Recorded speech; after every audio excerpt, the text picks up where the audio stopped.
Fanatics isn't just our name, it's who we are. Loyal, passionate fans dedicated to our favorite teams and to the sports we love. That's why we're honored to be able to offer fans the world's largest collection of official sports apparel and sports jerseys from all the leagues, teams, and players you love.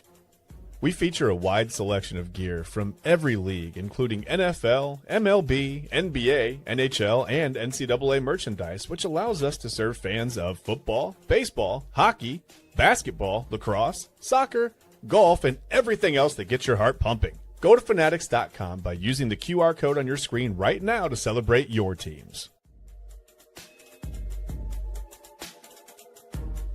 And welcome in, everybody, to another episode of Inside Edge Primetime here on the Inside Edge Network. I'm Eli Moon, fooling around with my settings, ladies and gentlemen. We are off and running. Here I am back in the fold. Oh, my goodness. Yes, Inside Edge Primetime here on the Inside Edge Network, your Tuesday edition. Happy Tuesday, everybody.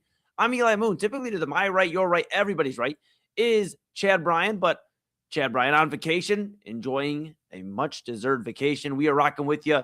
Nonetheless, here on Inside Edge Primetime, we'll be back next week. Got a lot of great stuff to talk to you about tonight. And, of course, a 3-hour, 3-show, one-stream phenomenon. Of course, Inside Edge Primetime with Just I tonight. Just I, but typically with Chad and I, 10 to 11 p.m. And then, of course, 11 to 12, the Daily Spiral with Autumn Chisholm. Tonight, I'll be sitting in with her, discussing a variety of topics. Very excited to talk with Autumn. I think it'll be our first time discussing since, if I'm not mistaken, I think we did Friday, but my goodness, the weekend was so long. It may have been Tuesday. Who knows? But we're going to talk tonight. And then, of course, Double A Anthony out for Midnight Run at midnight. If you haven't been here before, or if you have, hello to everybody. Like, subscribe, follow at Inside Edge Net so you know when we're going live across all the socials, of course. YouTube, X, Facebook, Instagram, TikTok, Twitch. Smash that notification bell at Inside Edge Net. You'll know when we're going live, and check out all the great coverage for daily shows, Monday through Friday, and great weekly coverage. You never know where we're going to be. And, of course, you can read about all the great personalities at InsideEdgeNetwork.com. Chad, Double A, Autumn, Papa Moon, Kyle. You can read about me as well. And, of course, everybody else does a fantastic job. This is what happens when you try to say too many words at once. But a fantastic job. And, of course, check out our partners page. Couldn't do without them. Of course, you have W Energy, Monster Moments, SportsMemorabilia.com, Omega Video Marketing, Fanatics.com, and AlleyRoseFragrances.com.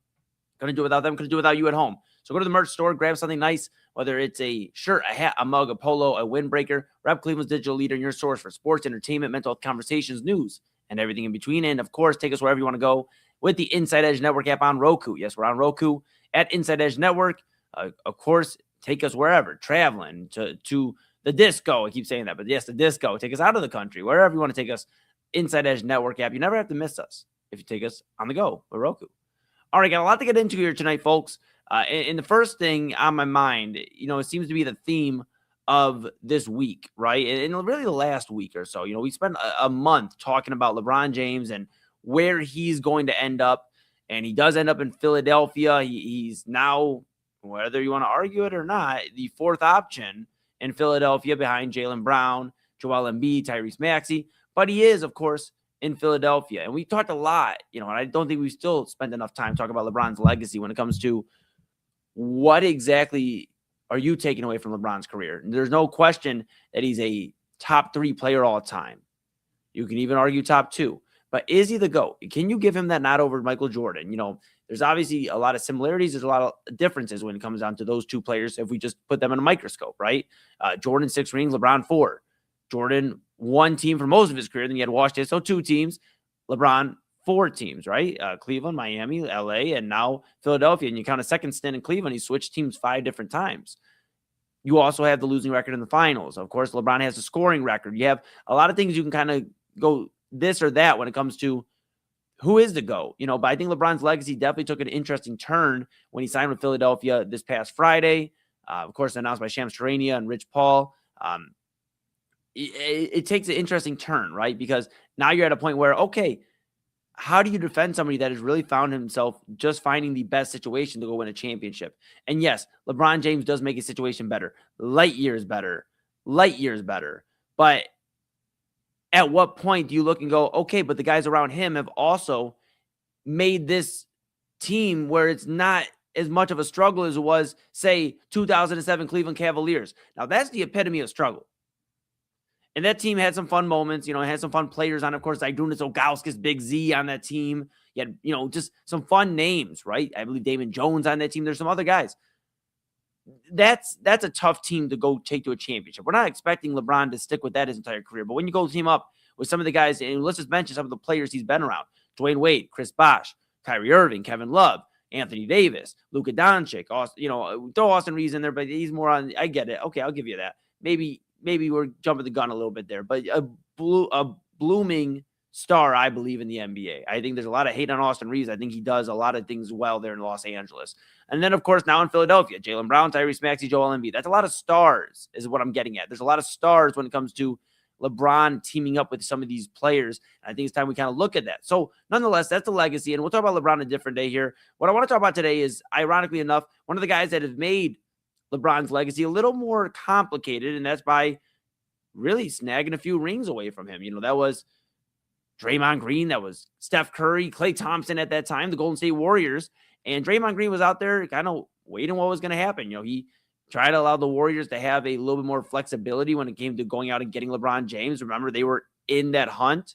They were trying to go get LeBron and bring him to Golden State, pair up Steph and LeBron, and it didn't happen. But Draymond did wait out and try to make sure that, hey, if I need to, I will make this work to where we can get the money to get LeBron in here. And then Porzingis signs that deal. So it gets a little odd, right? Like in terms of what the Warriors are trying to do. And ultimately Draymond signs back with the Warriors. I'm trying to figure out what exactly Draymond Green and this Warriors team. Now, he ultimately signed back with the Warriors. Like I said, Shams Charania reported that's a 1-year deal. But what exactly is Draymond Green's legacy in terms of with Golden State? What is this Golden State team? What does this look like legacy wise? Now, bear with me for just a second, folks. Here, I'm going to go ahead, and this is why we do live broadcasting.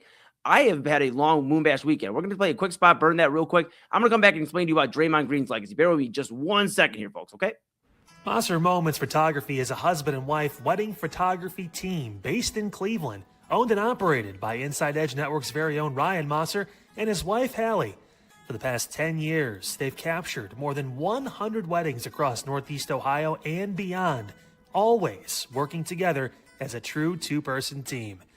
Their style centers on authentic, emotional storytelling, documenting the real moments between two people in love and creating images that feel natural, comfortable, and true to the couple.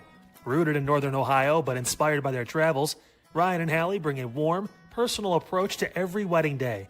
Their work blends experience, consistency, and a genuine passion for helping couples relive their best day through timeless photography. Learn more at MaserMomentsPhotography.com by using the QR code on your screen right now. MaserMomentsPhotography.com, a proud sponsor of the Inside Edge Network, Cleveland's digital leader. How hilarious, folks. How hilarious. And that's what we call live broadcasting. And as you hear the computer plug in, we are back in business. But I'm here back with you, Inside Edge Primetime, Eli Moon. And we were talking about legacy, okay? And we're going to revisit right now back into legacy here. When it comes to Draymond Green, we're talking a little bit about LeBron. When it comes to Draymond Green, right? Signs his 1 year, $27.7 million deal. Of course, he got paid, right? That's first things first. He got paid. He got taken care of. But I think it's interesting to take a look at when we look at the LeBron situation, when we look at some of these other stars, that we look at the Golden State Warriors as a whole, and primarily Steph Curry and Draymond Green. And that pains me as a Clevelander. That pains me as somebody who, you think of, okay, Draymond and Steph and Klay at the time, they took 3 championships from us. And of course they earned them, but the Durant signing, that they took 2 championships from us. And so we get this bitterness, obviously, and you're mad when they go, they get this other one, and they beat the Boston Celtics and they continue to have success while the Cavaliers are trying to figure it out post LeBron. But one thing you can't take away when it comes to this Warriors squad, especially Draymond and Steph, let's focus on those two for a moment here, is the legacy they're building in the Bay and in California and in the NBA. A lot of people focus on Steph Curry and what his legacy looks like. We look at this 4 championship, one team, all with the same team. the MVP, unanimous MVP. I know they didn't get the championship. Thank you. We're here in Cleveland celebrating 2016. But, of course, the 73-9 record and just all of the moments that he has created there in the Bay. Steph Curry is one of those guys, when we sit down and talk about greatest players of all time, I think after he retires, there's going to be a deeper discussion about where he stands. And now this discussion isn't about greatest player of all time. What this discussion is about where your legacy is. How are you going to be respected amongst your peers, and where do you stand up? Now, I think it's two things with Draymond Green. One, yes, you can argue that, he's not necessarily a top 10 player, top 15. I'll give you that 1,000%. I'll give you top 20, 25. And I think if you start arguing outside of that, I think we're not watching the same sport. And I'm a Cavs fan. Let's keep that in mind. But you watch Draymond Green, and he's had integral parts on all of these championship teams for Golden State, playing a big part on the defensive side, passing, facilitating, getting a timely bucket every now and then for Golden State, but also being a guy that, hey, the rumor has it, he made the call to KD. He was the one who got KD to come over to Golden State, told him, we need you over here. Let's get this rocking. He helped facilitate that. So in a way, he is partially responsible for finding the catalyst or convincing the catalyst in Kevin Durant to come over and win 2 more championships for the Bay.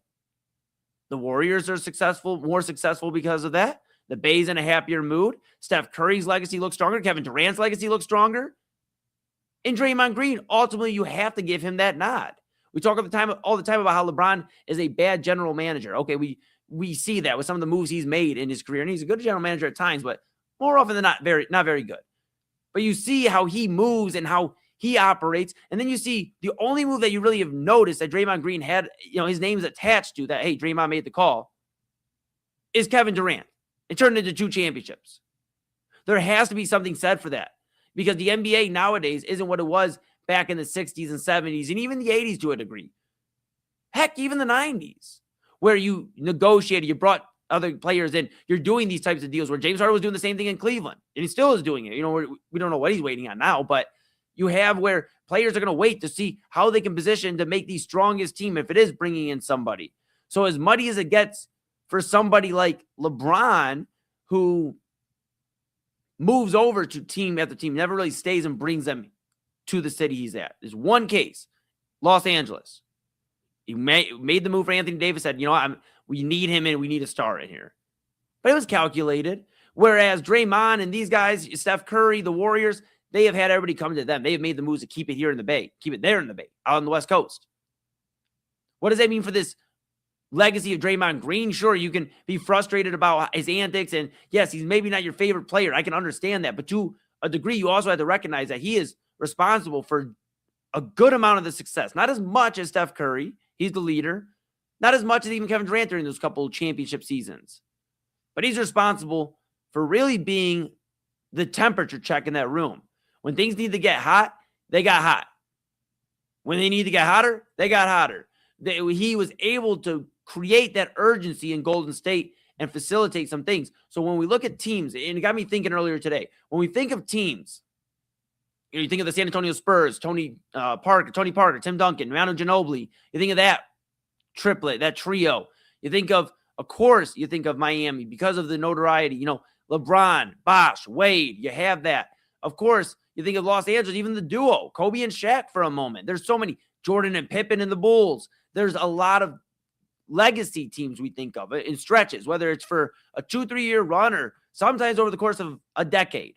The Spurs were running for a long time. Closer to a decade. And not even closer to, they really were running for a decade with that 3 I mentioned earlier. Where does this Warriors team stack up? Because I know, and it's easier for us in Cleveland, we have fun with the 3-1 jokes, and obviously it's a fact, and it's not going away. But they did win 73 games one year in Golden State. Those two specifically with Draymond and Steph. Clay was there, Kevin Durant are there, but these are the two we're talking about. They're still here. You have the 73 games they won in 2016. You have the MVP season unanimously by Steph. You have defensive player of the year discussion and all that for Draymond Green, all NBA for Steph. I mean, the success year after year, multiple Western Conference finals appearances galore. Even after the wheels fell off with the Durant experience, Durant gets hurt, Klay Thompson gets hurt, Toronto wins the NBA championship. They come back and win another one against Boston. That's perseverance. So when we talk about this Warriors unit, this run, it is one of those teams that, and it's going to pain us here in Cleveland to think about it. But when we go back and think about what does this Warriors team mean to the NBA history, the history of the NBA, it's going to serve as a time, and we wanted it to be here in Cleveland, but it's going to serve as a time of when super teams and the stars of the stars were popping out and doing their thing. There was 2 guys in the Bay that were able to stand the test of time, bring in 4 championships, get to 5 of them, and create a newfound resurgence of basketball, a love for basketball out there in California. You got to remember, everybody, when the Warriors started winning basketball games and being successful, the Clippers were still the Clippers. They weren't finding a ton of success. They were having playoff runs with Chris Paul and Blake Griffin, but they were continuously falling on their face still. Let's not forget they blew a lead to the Warriors in one of those playoff runs. And, of course, the Lakers were, this was, remember 2016, Kobe Bryant's last season. We had the cool moment to end the year with Kobe, the regular season. And then the Lakers were pretty bad. And to be fair, the Lakers weren't even really good the last few years for Kobe. And that's no slight at all on the legend who is Kobe Bryant. And we love and miss him here on earth. I mean, we definitely could use some guidance in the basketball world from him. And yeah, I mean, that's tough. But you think about that Lakers team, they weren't good. The Clippers were still the Clippers. They were just coming up short, as always, as they have done. That's just the truth. So the Warriors were the only team in California playing well. Oh, sorry. Let me take it back. Sacramento Kings were there too. Okay. And the Kings are the Kings. And yes, they've had a few bright seasons here and there, but the Kings are the Kings. You have the Warriors, and you had the Warriors in that time where they were pushing basketball in California. They were the team. They were a reason to get excited on the West Coast for basketball in that state. So I think when we think of legacy and we think of all that, we have to think of the Warriors as much as it pains us in Cleveland. They have a great deal. In fact, they have the most championships in the 2010s from one team. Of course, you have Miami. They won 2. You have 2012 and 2013. Of course, Dallas had 2011. Then you have 2014. You have the Spurs. 2015, the Warriors. 16, the Cavs. Warriors in 17 and 18. In 19, you have, of course, I believe that was Toronto Raptors. So you enter this weird period where you have to almost embrace it. And if you don't embrace it, that's okay, but you have to acknowledge it at the very least. And that's coming from a Cavs fan. That this Warriors team, when we talk about it 20, 30, 40 years from now, is going to be one of those teams we talk about with the Spurs teams, those Heat teams, those Celtics team back in the day, the Bulls teams. We're going to talk about this Warriors team because they have kept a nucleus of sorts. Yes, Clay is gone. He's obviously in Dallas now and figuring out what's going on there. And Kevin Durant has gone to a few different teams since, but they have had Draymond and Steph there. They have kept a nucleus. All while LeBron has gone to 2 different teams. 3, really, if you want to count it, because Draymond and Steph were just starting up, getting their momentum going with Clay and all that when LeBron came back to Cleveland. Paul George has been on a few different teams. Kyrie Irving's been on a few different teams. All this change over in the league. Greg Popovich is now out of it. He's not a head coach anymore. He's up in the front office role with the San Antonio Spurs, advising there. El Jefe. A lot has happened. And one thing's been the same is those 2 guys are there. And the Warriors, even at bad basketball right now, are a play-in team, a team that could still be a problem if they get a 7-game series opportunity against another young team or a team that just hasn't been there before. They are still like that wise dog that could get in there and make some noise. And, of course, that's why they were going for LeBron and trying to pair it with maybe Anthony Davis. They won't get that. They'll get to run it back with Steph Curry, Jimmy Butler, Draymond Green, those guys. They'll have Brandon Podziemski and some of these other players that, they won't have Buddy Hield. They traded him, but they'll have some of these newer guys that are trying to teach the way. Of course, they have, Yaxel. Yaxel just got drafted from Michigan. Yaxel Lendenborg, and he is that next wave. And Draymond's already taken him under his wing.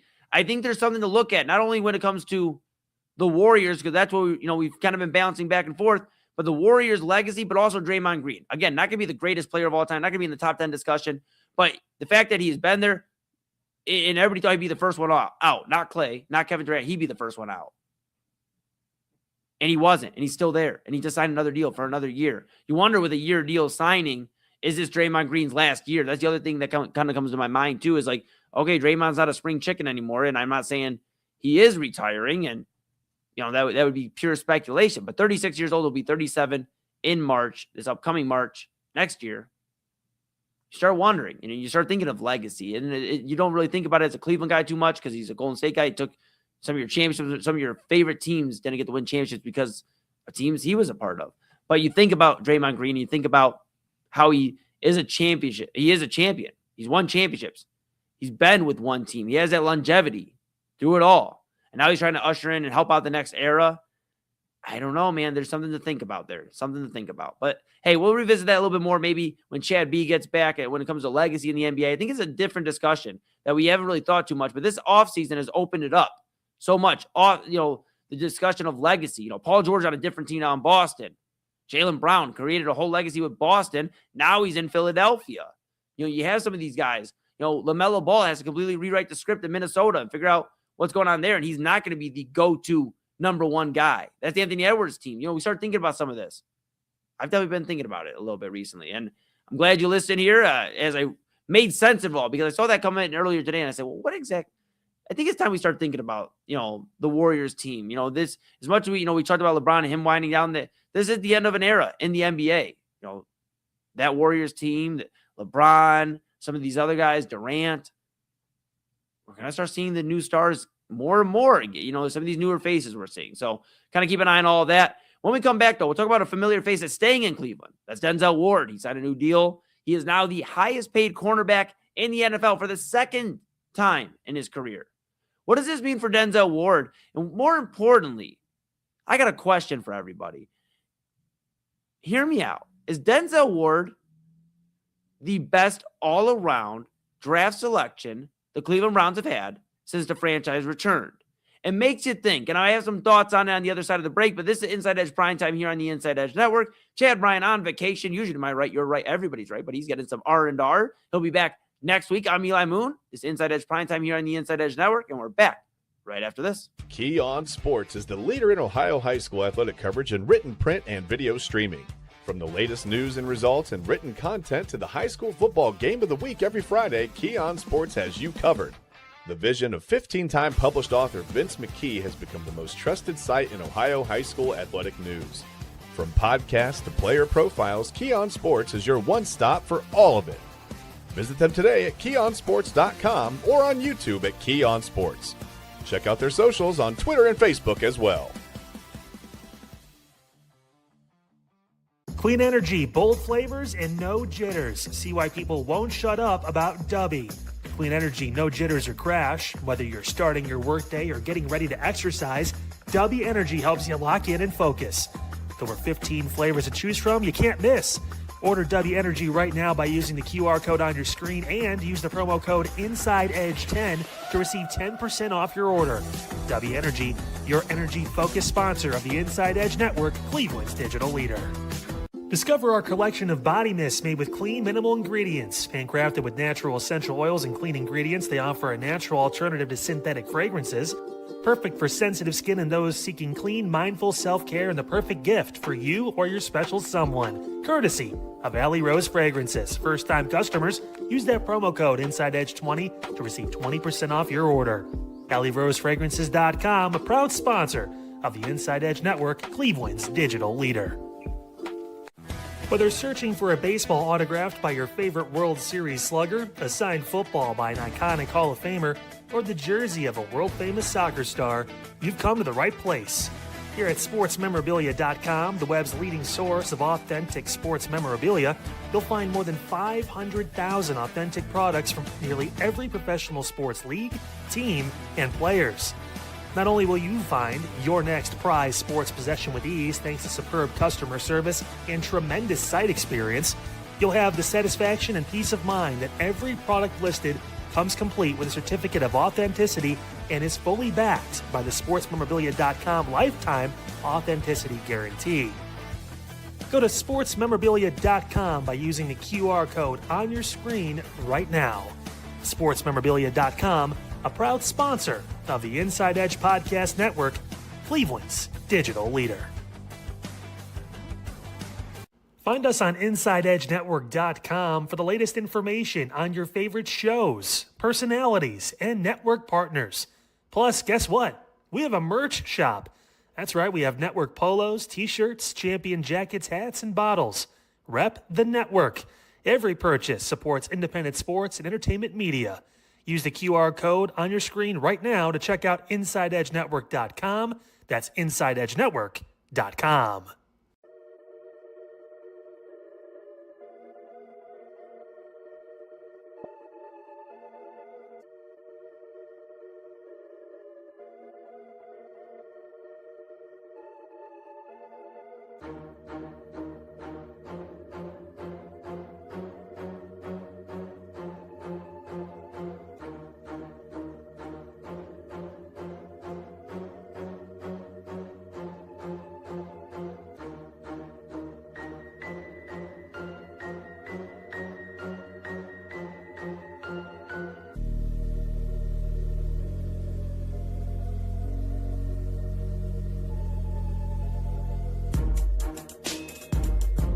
And welcome back, folks. Inside Edge Primetime here on the Inside Edge Network. Chad B on vacation. Hopefully he's enjoying himself wherever he's listening.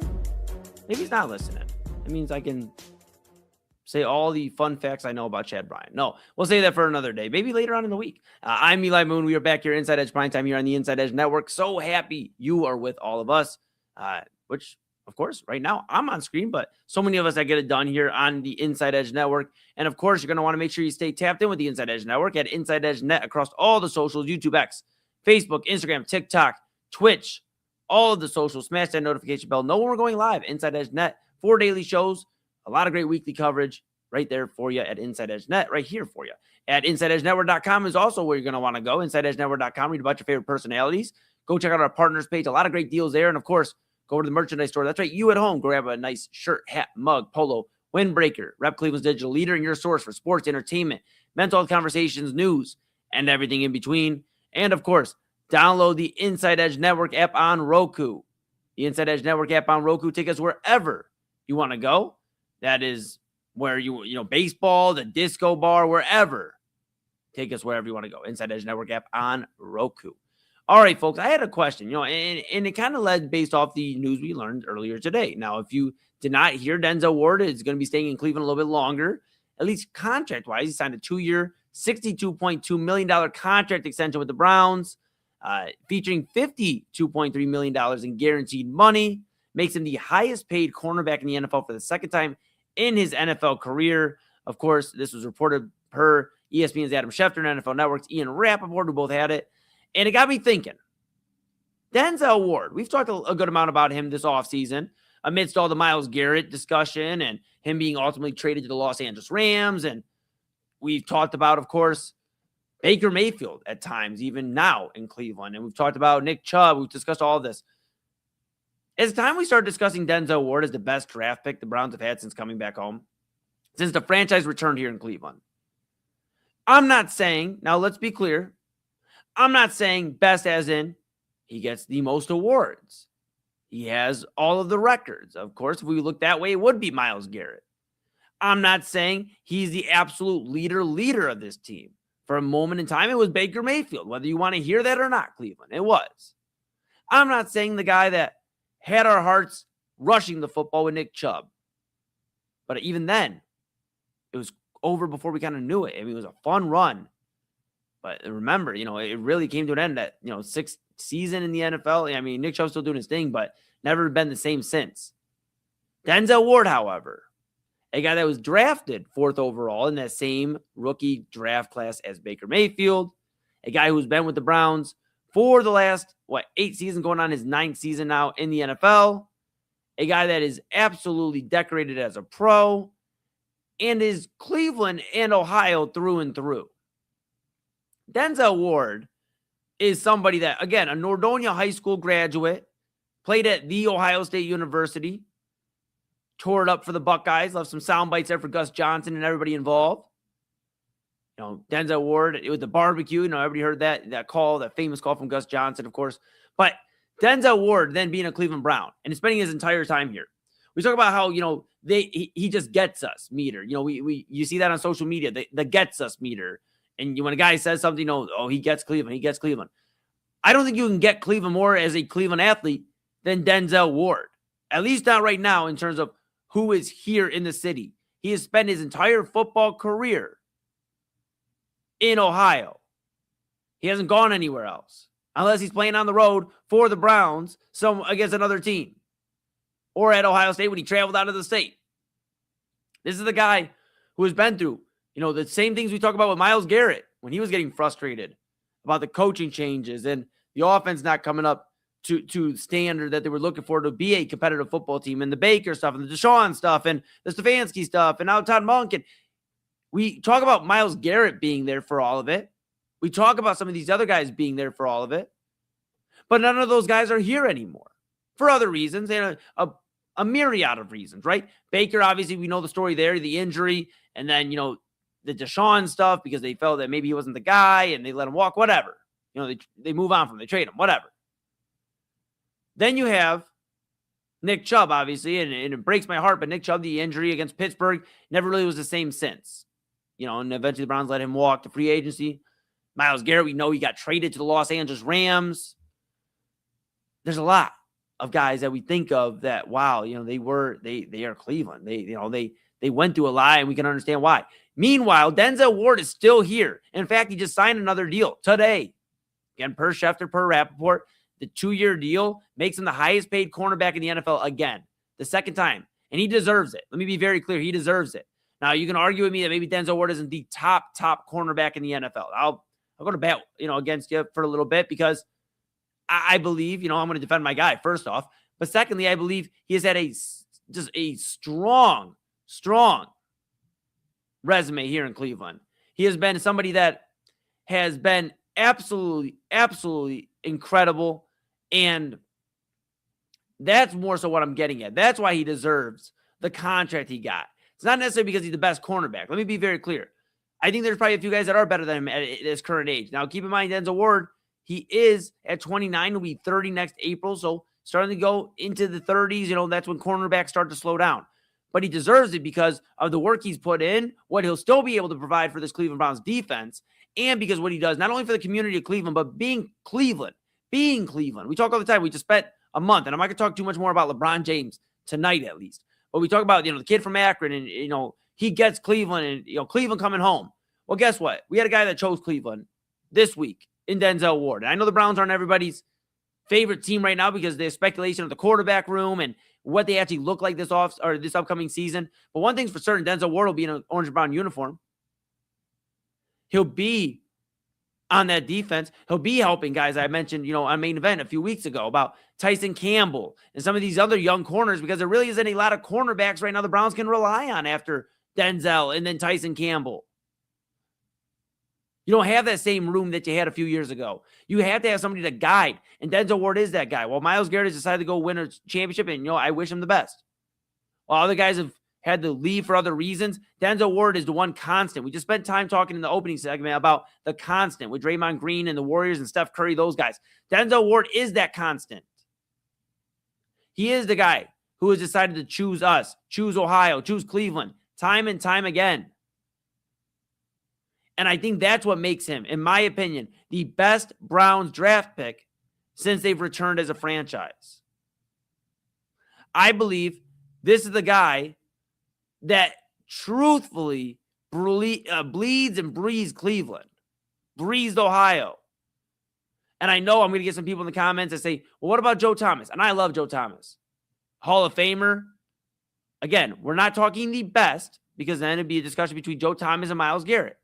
This is a discussion of who gets us. If we want to use the gets us meter, who gets us the most and who has also had play on the field that makes the most, makes us happy, makes us proud. And that's Denzel Ward. He's known nothing other than Ohio football for where he calls home.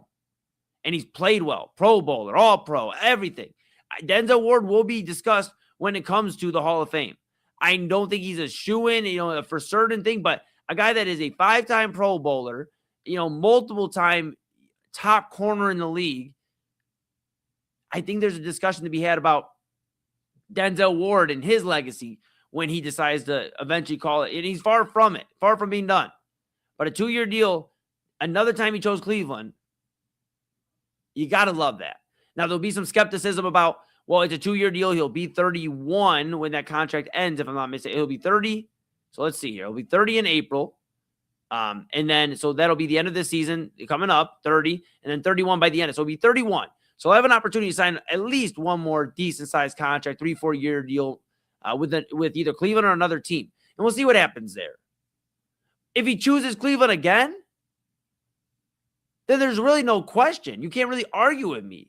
A guy that signed multiple contract extensions and stayed here, stayed in Ohio, played well, helped teach some of these other guys, Tyson Campbell and whoever comes in that cornerback room that could be the next face of that defense. We never know.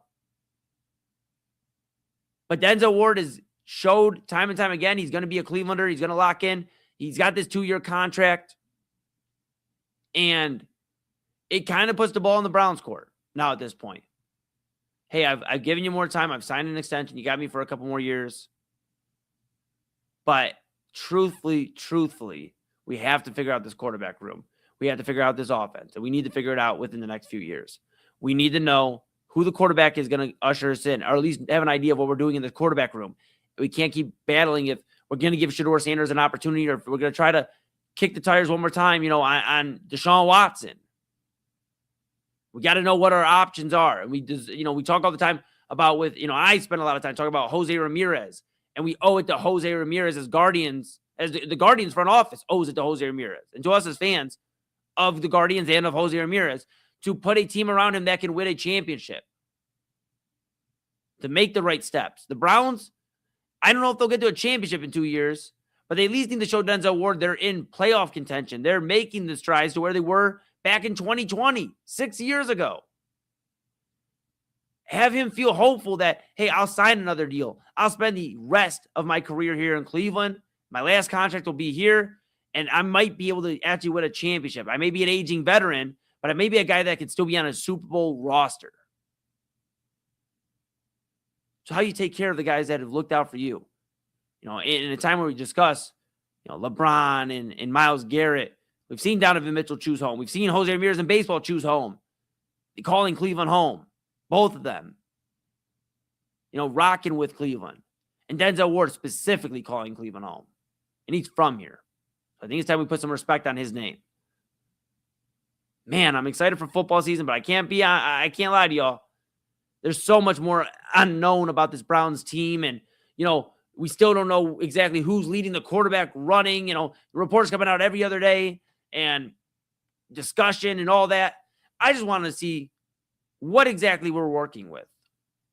What does this team look like post Myles Garrett on the defense, now with Denzel Ward as the true leader of that team on defense? And what does this offense look like under Todd Monk? And what does the defense pivot back there from under Mike Rudenberg? What does that look like? A whole lot of change. Whole lot of change. It's going to be on Andrew Berry, in this draft class he just drafted, to see if we have another successful draft class. I think there's some gems in there. Denzel Boston. We'll see with Casey Concepcion. We'll see with some of these guys. But, you have, of course, Spencer Fano. You have some of these guys that could be the next face of the Cleveland Browns football. And Denzel Ward may not have been able to succeed, in terms of winning a championship in his prime, but he may be able to get at least back at the competitive football here in Cleveland by the end of his career, the next few years, and have some fun with now the new wave of Cleveland. He can usher that in. It's something special for a Clevelander, and I think that's what means something to him there when he thinks about what his legacy could be for here in Cleveland for the Browns. And honestly, I give him his flowers. I give him his props because he could have decided, I'm not going to sign an extension. I want to see how this season goes. And then guess what? I'll have my options open. If I want to go play for a contender, maybe I'll go join Miles or I'll go do something else. But he chose to give the Browns some sort of commitment, say, I'm locked in for a little bit longer, and give him a little bit of peace of mind. Hey, what else can you ask for out of the guy? What else can you ask for? All right, we're going to take a quick break here on Inside Edge Primetime. When we come back, July 28th, it is, Tuesday, July 28th, 2026. And it's an interesting day for the Moon family. It's a tough day. I wanted to take some time at the end of the show here to discuss about the 28th, share some of my memories. Somebody very close to me. Wasn't the biggest sports fan, but celebrated the Cavs championship, celebrated some fun moments. I'll talk about that when we come back here on Inside Edge Primetime. Chad be on vacation, back next week, better than ever. I'm Eli Moon. This is Inside Edge Primetime here on the Inside Edge Network. We are back right after this. Fanatics isn't just our name, it's who we are. Loyal, passionate fans dedicated to our favorite teams and to the sports we love. That's why we're honored to be able to offer fans the world's largest collection of official sports apparel and sports jerseys from all leagues, teams, and players you love. We feature a wide selection of gear from every league, including the NFL, MLB, NBA, NHL, and NCAA merchandise, which allows us to serve fans of football, baseball, hockey, basketball, lacrosse, soccer, golf, and, well, everything else that gets your heart pumping. Go to fanatics.com by using the QR code on your screen right now to celebrate your teams. That's fanatics.com, a proud sponsor of the Inside Edge Network, Cleveland's digital leader.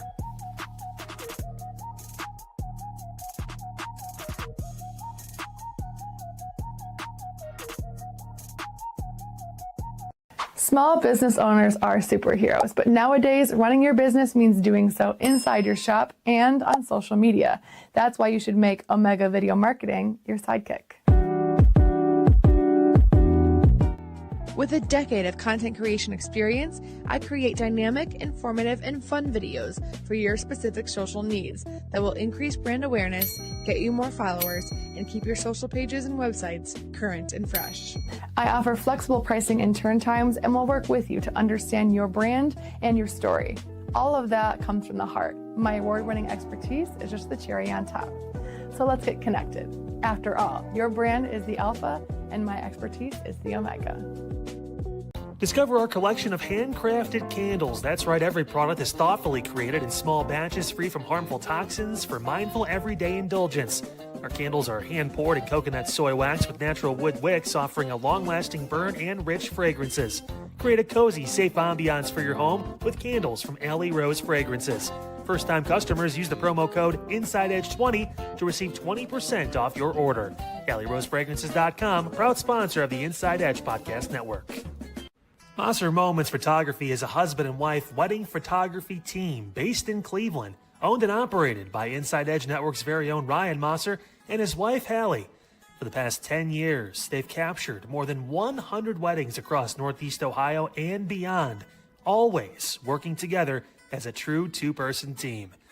Their style centers on authentic, emotional storytelling, documenting the real moments between two people in love and creating images that feel natural, comfortable, and true to the couple. Rooted in Northern Ohio but inspired by their travels, Ryan and Hallie bring a warm, personal approach to every wedding day. Their work blends experience, consistency, and a genuine passion for helping couples relive their best day through timeless photography. Learn more at MosserMomentsPhotography.com by using the QR code on your screen right now. MosserMomentsPhotography.com, a proud sponsor of the Inside Edge Network, Cleveland's digital leader.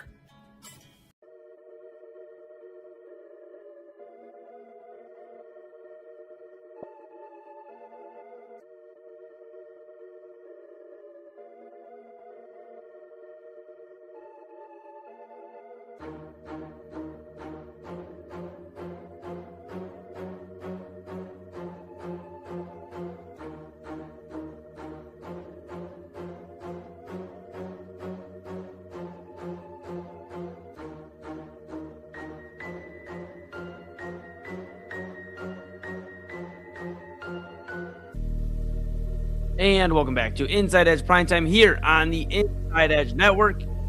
Chad Bryan on vacation, enjoying himself. I'm Eli Moon. We are back in the saddle on the saddle adjacent, rocking and rolling. Talked some Draymond Green and the Warriors. He re-signed with the Warriors today. Of course, Denzel Ward re-signing with the Browns, and I'm still here on the Inside Edge Network, and I'm not going anywhere. We're not going anywhere either. Of course, if you've been enjoying the coverage, whether you just tuned in for the first time tonight or been with us for a while, make sure, if you haven't already, like, subscribe, follow at Inside Edge Net on all the socials, Inside Edge Net, YouTube, X, Facebook, Instagram, TikTok, Twitch. Smash that notification bell. Know when we're going live across all the social media platforms. Of course, check out the website, InsideEdgeNetwork.com. Read about your favorite personalities. Go check out our partners page. Couldn't do without them. And, of course, check out the shop, the merchandise store. Get something nice, a shirt, a hat, a mug, a polo, a windbreaker. Get it ready for the fall. Rep Cleveland's digital leader, your source for sports, entertainment, mental health conversations, news, and everything in between. And of course, download the Inside Edge Network app on Roku. Take us wherever you want to go, whether that's on the road to the baseball game or traveling on vacation or sitting by the pool. Take us wherever you want to go. Inside Edge Network app on Roku. All right, July 28th. Yeah, and it was weird. We did first off, very successful weekend over the weekend, obviously, at Brothers Lounge. Thank you again to Brothers Lounge. We appreciate them so much for always being so great to me, to everybody, with LaHale, my music collective, the music community, and now the Inside Edge Network. We appreciate them so much. And, so it was a busy weekend. I realized today's Tuesday. I got a text from my sister, and I love my sister so much. I got a text from her earlier today, if I was awake. And mind you, it was around 7 a.m. on a Tuesday. I'm trying to get my thoughts together, let's get moving, let's get the week rocking. And then it hit me when her next text came in that she was going to go up to the cemetery today. And for those that obviously, I haven't shared this too much. My Aunt Monica passed away 7 years ago on July 28th, 2019. And I felt like at that time, my whole world stopped. My Aunt Monica, my mom's twin sister, somebody that was like a second mom to me. I spent a lot of time when I first started my sports broadcasting career. I went and I was doing play-by-play for Ursuline College. I was also running the video board for the Lake County Captains. And I would spend a lot of time going back and forth. Now, at the time, and, spoiler alert, it's still something I'm working on due to anxiety and things where, I'm very open about mental health. So things I'm working on is driving. And so Papa Moon is a saint and would take me out to and from to all these gigs from, Parma, 30 minutes away, essentially, and he would take me out and come bring me back home, and he did that for a while. Well, I called my aunt because my Aunt Monica lived out nearby the Captain Stadium and not too far from Ursuline College, around the same vicinity. And I said, hey, is it okay if, I come stay out there for a few weeks at a time and, just essentially, kick it, like spend the night, and make it a little easier on Pops, and I'll catch Ubers or whatever I need to do. And they would take me obviously in driving. My aunt would never let me pay for Ubers. Unless, of course it's, they got stuff to do. I'm going to take care of what I got to take care of. But my aunt really didn't let me lift a finger when it came to much. Making my lunches while I'm out there and providing dinner when I came home from a long work day and just being there to converse into the wee morning hours, 12:30, 1 a.m. We're still talking about life and listening to music and just laughing and having a great time. She was the first person I listened to the Astroworld album with, and I'm not the biggest Travis Scott fan as much anymore, but that was an album that was really cool to me at the time. We'd been waiting on it, in the hip hop scene and the rap scene, rap fans, and my Aunt Monica had no idea who Travis Scott was, and we listened to Travis Scott, the entire album, on my light up speaker, my JBL speaker. We listened to it, and we just jammed out. And she had questions, and she liked the music, and she just caught herself in the moment, and we were just enjoying each other's company and something new. And those were the moments that I really cherished the most about my Aunt Monica. Again, she wasn't the biggest sports person, but man, did she rock with her Cavaliers. I'll tell you, when they won the 2016 NBA championship, she was so happy. We talked, and she would just celebrate and call me. Did you see they did it? Did you? They did it. Are you going to the parade? Just all the questions every Clevelander was asking their family and their friends. Are you going to the parade? Did you see? They did it. They did it. I'm glad you got to see that. Again, not the biggest sports person, but somebody that loved Cleveland, loved going to the local fairs, loved going to just the things around the neighborhood that you should step out and enjoy. She was so community driven. She loved having a conversation with just the gas station attendant, taking care of, her buying her cigarettes or just anybody. Yeah. She loved her fair food, funnel cakes and her French fries and corn dogs. She loved it all. And, she would ask me when I went to the Captains and we get a meal at the Captains. She'd ask me, Eli, what'd you get for your meal tonight? At Captains. I tell her, tonight I got a pretzel bun burger and I have bacon on it. My goodness, we could talk about food all the time. And that's what she enjoyed doing as well. cooking. I mean, it was so cool. She would always cook. I mean, she would make these elaborate meals. I mean, her and my mom could throw down. And I believe my sister definitely is next in line when it comes to throwing down in the kitchen and making great food. And we are so appreciative. And I'm very appreciative that I had those moments with my Aunt Monica, sitting up there at 4 or 5 in the morning, coffee already being ready, her waiting for, her boyfriend to get ready for work, already had his stuff ready to go for work, for him, made it easier on him, made it easier on everybody. And that was who she was, made life easier for those around her. Sure, she was a handful. She was at times. And, she was my mom's twin sister. So, you get that twin magic, in terms of them, trying to, one up the other. And you think about those moments. We spend all the time here on the Inside Edge Network. We talk at times about cherishing your loved ones and cherishing these moments with your family, your friends. And I had a lot of that this past weekend at Moon Bash. A lot of my favorite people were in the building all at once at times. I mean, incredible. And I thought at times about my Aunt Monica and how she would have been there at Moon Bash and celebrating. We probably would have got her on air. The Inside Edge Network, we were live 1 to 8. We probably would have got her on air. We would have just got to have a great moment with her there. She would have enjoyed moments with the community, had conversation, met so many people. My goodness, she would have met so many people. And I think about, we think all the time about supporters and we think about who's there for us. And my Aunt Monica definitely was. She was at my first show. My first show, she showed up and she was rocking. And you don't expect family to like really immerse themselves into like what you're doing, especially when you're in the music scene. And, maybe hip hop's not everybody's cup of tea. My Aunt Monica was incredible, where she was loving everything. She asked me to introduce her to some of the artists. And she always asked me about my music career and what everything was going on. And she always checked in. And it was 7 years ago. Like, we got the word. I had just got back from a party, and basically I got the word that my aunt had passed away the following morning. And I guess that's why the 28th is such a weird time for me.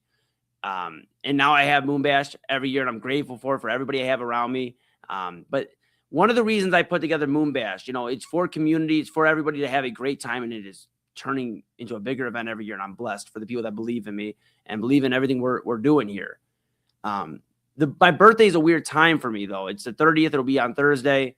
And then, obviously today's the 28th, and this is 7 years now that I don't have my aunt to talk to have a birthday conversation at 1:30 in the morning to 5 in the morning. I don't have that reassurance that, things are going to be cool. And I do, right? I have Papa Moon, I have Mama Moon, but everybody, I feel like at some point in time had their person or has their person. And if you do, hold on to them tightly, that you can call at 4:30 in the morning, 3:30 in the morning, whatever it is. Say, I just want to talk. Are you awake? I just want to talk. I can't go to sleep, or, whatever. And my Aunt Monica was that person for me. And for my siblings and for a lot of people around her in her life. And I know she's looking down on heaven right now, and she's giving me the power to get through this segment without shedding a tear. But I visited earlier today at the cemetery, let her know that I definitely miss her like crazy, and I know she'd be proud of everything. I know she's watching. And the most beautiful thing, and I'll end with this tonight, is we believe in my family that when a dragonfly, you look at the meaning of a dragonfly, it means a loved one is coming and visiting you in the present form, like is here with you right now. And we were out there, and we're visiting my aunt, and of course my mom's parents are both my grandfather and grandmother. They're buried in the same cemetery. My uncle, and then my sisters who passed away back in 1988 that were here for no more than a week. And my mom and dad dealt with some things growing up, so we're walking around, just saying hi to everybody and let them know we still think about them every day. And a dragonfly flew by in the cemetery, right around where I was at. And I know that's her. So tonight I'll end this prime time. I'm going to regroup during the commercial break. We got the Spiral coming up at 11 o'clock with Autumn. And that's going to be a lot of fun. Tonight, though, I just wanted to make sure that I just tell everybody, just if you have somebody you love, please let them know. Like, it doesn't have to be a perfect time. It doesn't have to be like, well, my last text was, do you want to get food? And we haven't talked in 2 months. Just tell somebody you love them. If it's on your chest, if it's on your heart, tell them. And cherish those moments. Cherish those random gas station visits and the trips to the fair, and cherish the moments that make you in the moment want to freak out because everything's going wrong. Because those are the moments you'll look back and laugh on when that's what you have, moments. So, yeah, 7 years doesn't feel real. I'm blessed. I'm still in this opportunity, and everybody around me that keeps me motivated and going. I know she's pulling some strings up there in heaven, and I know she is. So, thank you to everybody for listening to me. I just had to get that off my chest here in the final moments of Inside Edge Primetime here on the 28th. Thinking of my Aunt Monica. I miss and love her very, very much. And I know she's also pissed that LeBron isn't coming back home. So, I mean, I'm telling you, folks, she would have called me up the day it happened and been like, why would he do that? Now, why would he do all that? Aunt Monica, I mean, if you're listening, I don't know either.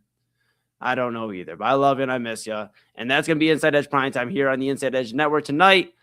We are going to switch over. I'm not going anywhere with you. I'll, in fact, be with Autumn Chisholm here. And at the top of the hour, the Daily Spiral, we're going to talk about a lot of fun stuff.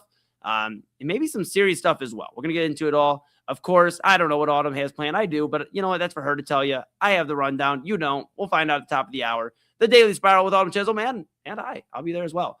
Coming up here right after a few words from our partners, and of course, one of the coolest intros on the network. We'll see you on the other side. Keon Sports is the leader in Ohio high school athletic coverage in written, print, and video streaming. From the latest news and results and written content to the high school football game of the week every Friday, Keon Sports has you covered. The vision of 15-time published author Vince McKee has become the most trusted site in Ohio high school athletic news. From podcasts to player profiles, Keon Sports is your one-stop for all of it. Visit them today at keonsports.com or on YouTube at Keon Sports. Check out their socials on Twitter and Facebook as well. Clean energy, bold flavors, and no jitters. See why people won't shut up about Dubby. Clean energy, no jitters or crash. Whether you're starting your workday or getting ready to exercise, Dubby Energy helps you lock in and focus. With over 15 flavors to choose from, you can't miss. Order Dubby Energy right now by using the QR code on your screen and use the promo code InsideEdge10 to receive 10% off your order.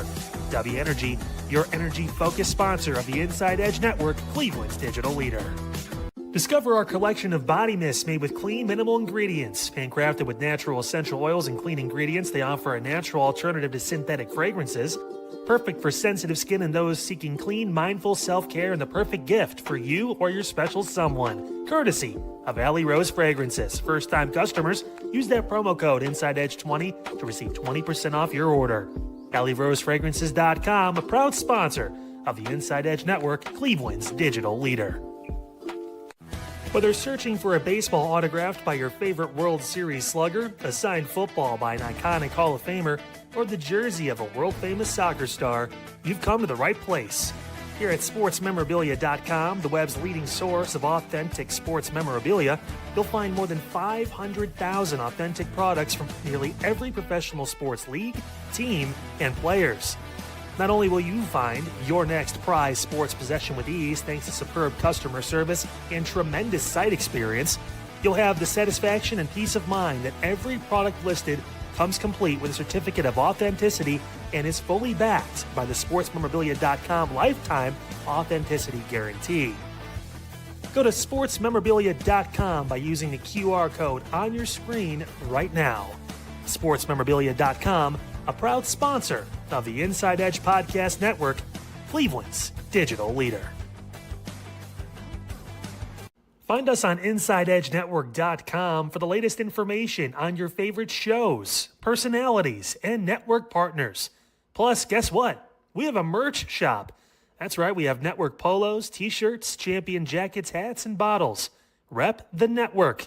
Every purchase supports independent sports and entertainment media.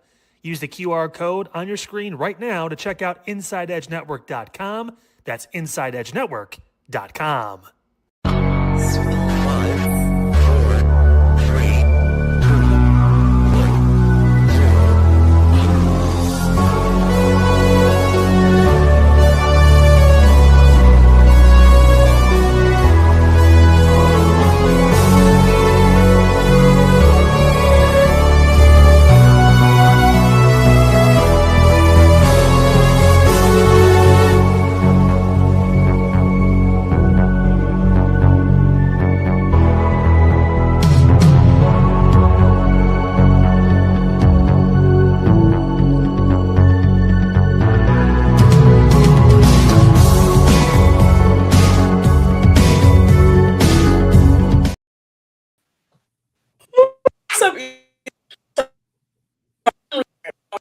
Oh no, Autumn. I got bad news. Do you want to know the bad news? You sound like you're so they have Chopped and Screwed in Houston, like DJ Screw, like Chopped and Screwed. I'm trying to think of what the word would be for yours when your Wi-Fi does that. It's more like a yeah, okay. All right, we're gonna let Autumn get fixed here. I will let everybody know if you're wondering what's going on. This is the Daily Spiral. This is what happens when Autumn will sometimes spiral at the beginning of the show. She doesn't make you wait till 11:59. It's a great thing. Autumn, are we back? Can you hear me now? We're back.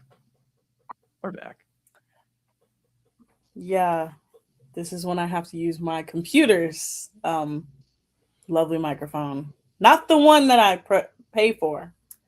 Not the one that's, I paid for out of pocket. Yeah, I think I know what's on the show computer. tomorrow. Yeah. Computer. Okay. Yeah. But no, I'm dragging a little bit today. I'm not even gonna lie to you. Okay. What's going on? What's going on? I'm just tired, man. I'm like tired. I caught myself falling asleep at work.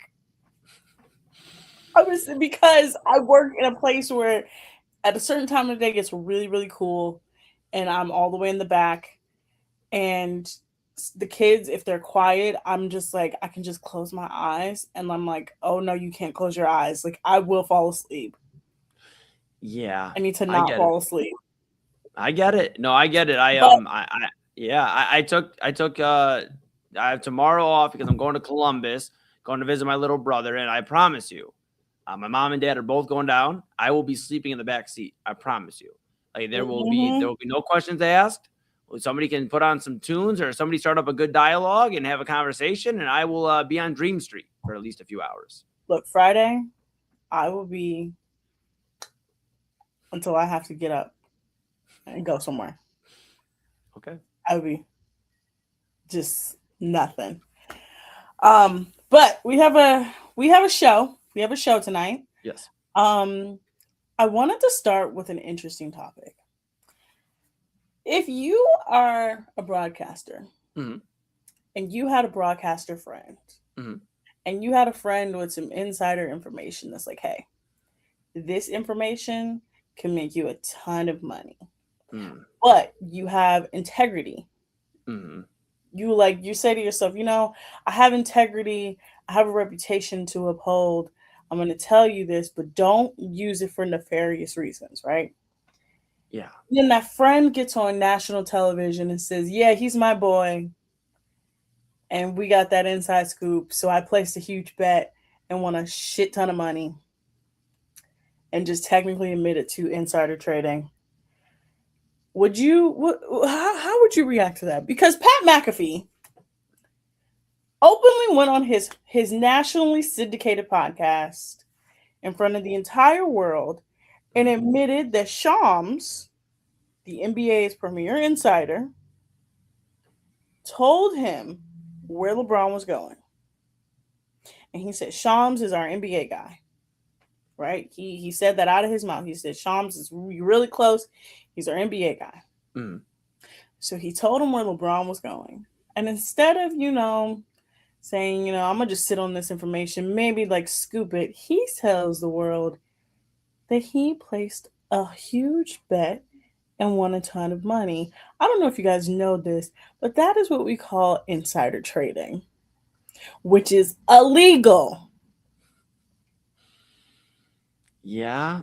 I mean, not great. Not great. One thing on a side note, I'm just trying to figure out how Shams was able to tell Pat McAfee where LeBron was going when Rich Paul told everybody that nobody knew where LeBron was going up until when he told them.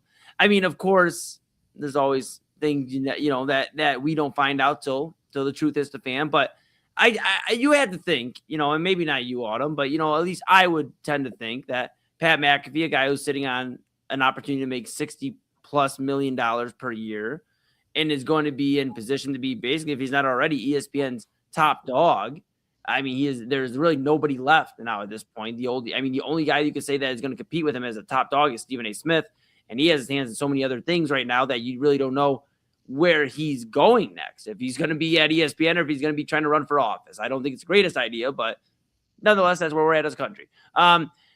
With all that being said, I would tend to think that Pat McAfee is a little smarter than that. Now, I know. You give him a ton of credit, man. You really are. I mean, the thing is, you would think with a guy that's already about to get a boatload of money, has already been through an NFL career where you can't bet, and betting, not as prominent as it is nowadays when he first started his career, but still in the talks and discussions, you would think that you wouldn't, A, release this, and two, do you really need this? I mean, ESPN's basically giving you any type of money you want, anything you want to do, any big special event is Pat McAfee for the most part. And I'm going to be honest, I do enjoy McAfee to a degree, excuse me. I do enjoy some of his coverage on ESPN. I like to listen to his show when he has certain guests on, and they are fun at times. And some of his coverage elsewhere is fun. I think there's also a Pat McAfee saturation or oversaturation where there's too much of him at times. And I think that's where people are burnt out. Even wrestling fans are burnt out on him from the WrestleMania stuff. But Autumn, I just got to believe that this guy is a little smart. I'm not saying he's Harvard. I'm not saying he's 4.0. I'm not saying he's going to cure all the world's problems. But you got to think that he's just maybe a little smarter than this. I mean, I just can't believe a dude would go out there and basically leak his hand. I'm waiting for the FBI to come barging into the Thunderdome, is what he calls it, and have a discussion with Mr. McAfee. Eli, we have seen how many athletes, both college football, NFL, NBA, across the board over the last, I'm going to say 6 years, 5-6 years since gambling has been legalized, right? Mm-hmm. We've seen plenty of people caught, right? We literally are having one of the biggest gambling scandals in Major League Baseball where Emmanuel Clase gets caught tipping pitches, right? Right. We got the shit show that is this NBA scandal. And I know it seems crazy, right? I know it seems nuts. But some of these people, the gambling is so much to them, and it gives them this rush and it gives them this power that they don't understand that, like, they're putting their careers and their lives in jeopardy. And I too would have said that too. I would have been like, you know what? He has buckets of money. Why would he put his entire life and career online? And then I just had to think about it. I was like, we had NBA players out here making hundreds of millions of dollars and putting their careers online for thousands of dollars. Right. No, true. Thousands of dollars. That's true. But I guess my only thing, and I'm not defending him, and I'm not saying he didn't do this. I want to be very clear by saying that. But I guess, like, just thinking of, like, trying to reason why he should, this whole thing, right, is you would think a guy that went through that stage already, though. I get it, the player situation. Pat McAfee already played a decade or so in the NFL and went through all that already the first time. And he's in his after the fact. And you would think the guy that is getting the keys, this is like getting the keys to, like, your nicest sports car or whatever your dream car is. They give you the dream car. Amazing. You get to drive it around for a week, and then you crash it into a wall. Like, that's what this literally is. Of course, everybody okay in that hypothetical car accident, but that's essentially what this is. You wrecked the dream car, and now you're sitting here, you have your thumb out because now you're hitchhiking for a next ride. And that's that's a dangerous game, to your point, where he's playing, because he is the guy that a lot of guests, whether they're athletes or they're reporters or whatever, are on his show. And now it starts to turn into, in the sports world in general, is turning into who can get a hold of gambling sponsorship, betting sports sites sponsorships, who can tip off this. I mean, even during Giannis, the trade deadline discussion, the Kalshi odds, and all that discussion, everybody's getting their hand in the pot. So I think we're starting to enter a weird time in sports where it's like there's more of a blurred line between, I don't even know what the word is, but between report, and I guess less of a blurred line between these reporters and these talk show hosts. Before it used to be a little bit of, hey, I'm not going to give you everything. Nowadays it's, well, I'll give you, and you can go make some money off of it as well, which becomes a bigger discussion. We just spent earlier this year talking about Diana Rossini and talking about her in the discussions with and her whatever alleged relationship with Mike Vrabel and how that was affecting the AJ Brown discussions, which I do believe did. I do. But you look at all that, and now we look at the McAfee stuff, on top of the players doing what they're doing, on top of the Brendan Sorsby stuff, on top of everything else, and it just makes me as a sports fan wonder how much is enough to where casual sports fans start checking out. I don't think the hardcore fans eventually will, it'll take a while, but casuals that are starting to buy into sports are going to start checking out, because we talk for years and years and decades about WWE and professional wrestling and being like, hey, it's scripted. Why would we can't bet on wrestling. It's scripted. Well, hey, here's a spoiler alert. Some wrestling events now you can bet on. But also, with that being said, we talk all this time about all that scripted and, and this and that. If we know that these reporters are getting tipped off and, players going into business for themselves and all this other stuff, and betting sites are basically FanDuel Sports Network, for example, with the Cavs. And hey, Cavs are down by 10, but you know what? They're plus money to come back and win by 5. At what point do casuals and then eventually hardcore sports fans look and go, I think I'm going to find some more time to go fish, or I think I'm going to go find some time to go step out to, with my friends more on a Friday night than go to the baseball game? Because now it's just choosing your best entertainment. There is no sports in just a proven winner or loser in integrity. It's just now another form of entertainment, which would then make us years from now, Cleveland's source for entertainment, news, and mental health conversations and everything in between. I mean, that's where we're heading. Honestly, I know it seems out there, but from what I've seen from the last couple years with this gambling stuff, and even ESPN has its own bet site called ESPN Bets. Right. They're now pushing people to bet on so there's a dance league called the IDL, the International Dance League, the IDL.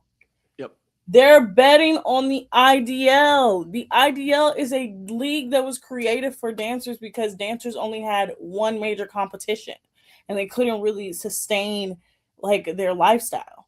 Right. So you have a company, think about this. The company itself is getting into bed with betting, right?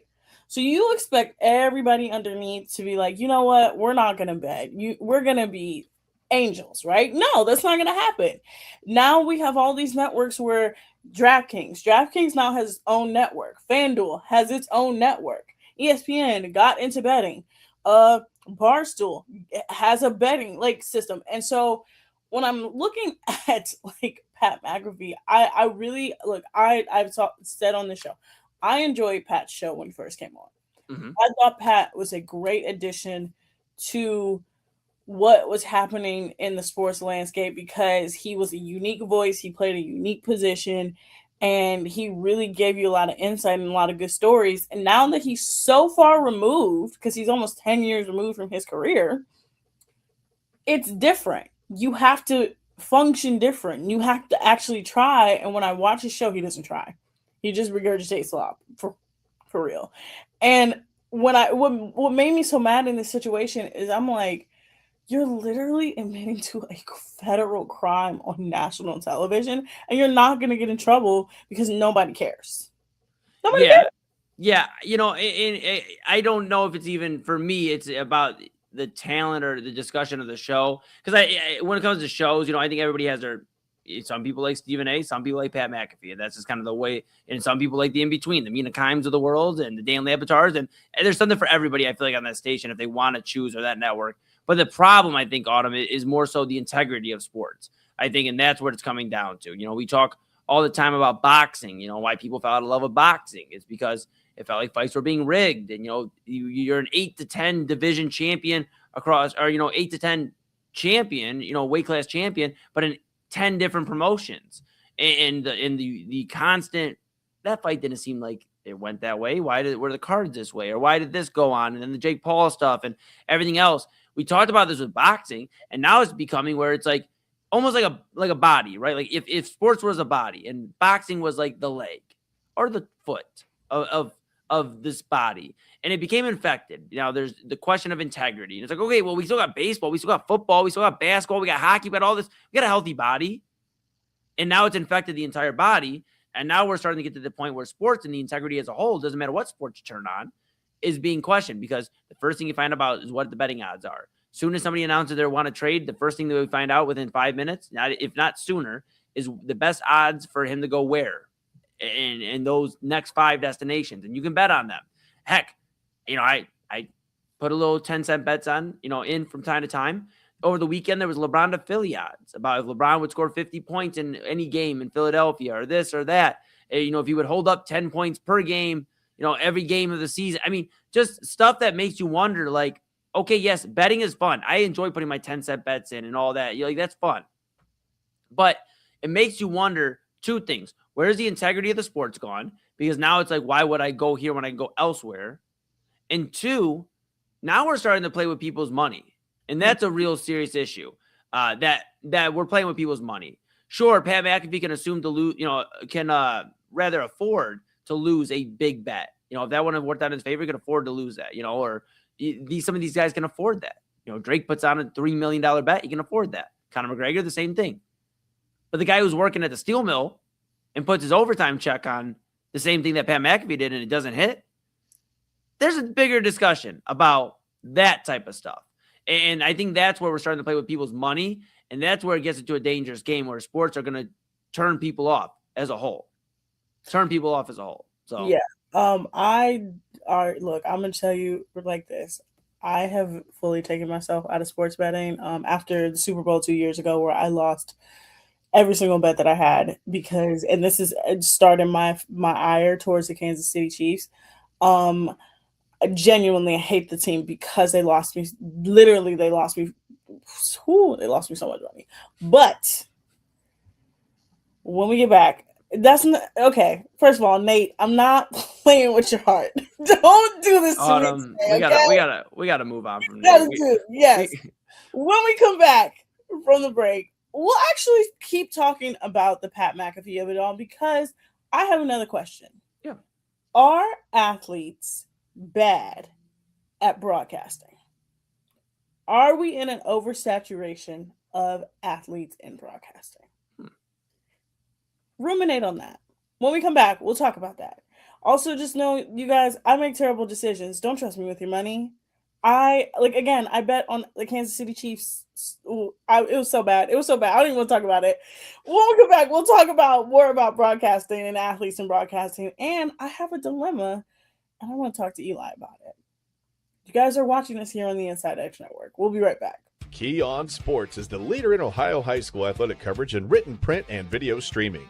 From the latest news and results and written content to the high school football game of the week every Friday, Key On Sports has you covered. The vision of 15-time published author Vince McKee has become the most trusted site in Ohio high school athletic news. From podcasts to player profiles, Key On Sports is your one stop for all of it.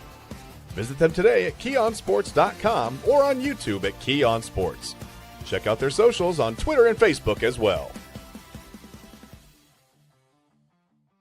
Clean energy, bold flavors, and no jitters. See why people won't shut up about Dubby.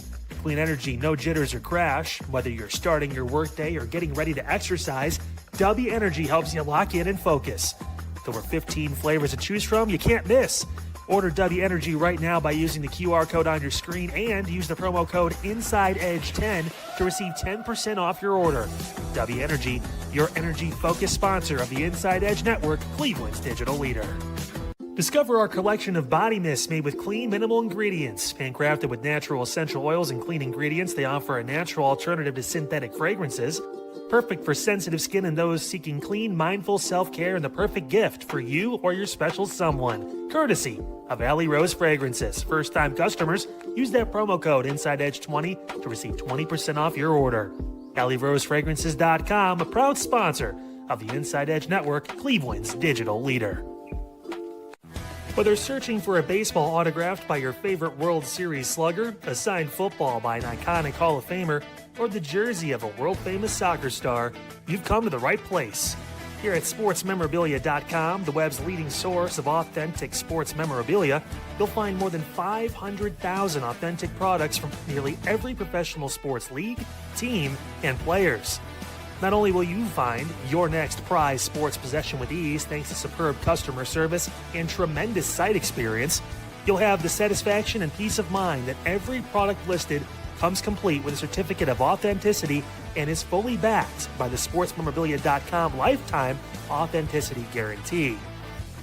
Go to SportsMemorabilia.com by using the QR code on your screen right now.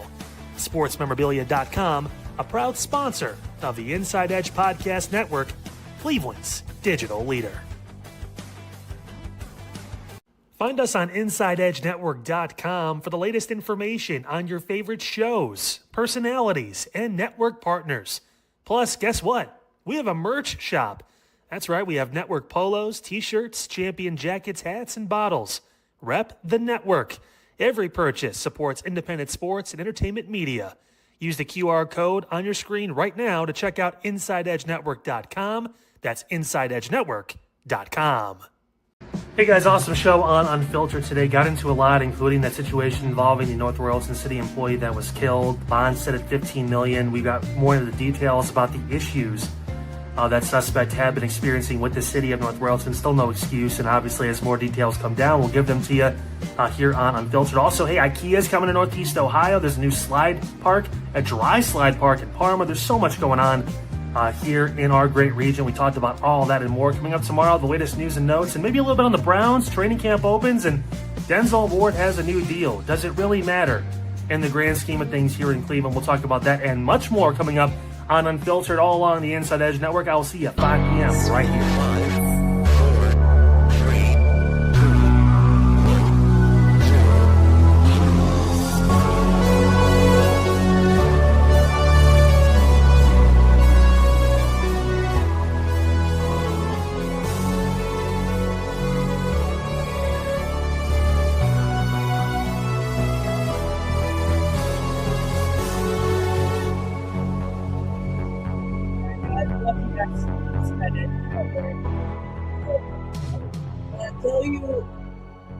The other thing that's been pissing me off lately, Elon, is I think we are in an oversaturation market when it comes to professional athletes.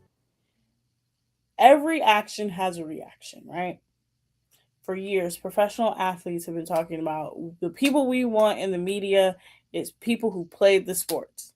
That's who we want. We don't want the typical people, the people who've never played. We want the athletes that are in the media, right? Right.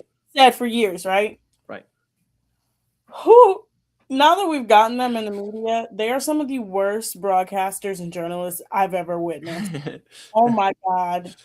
Yeah. They're so terrible because they have no personality. They have no charisma.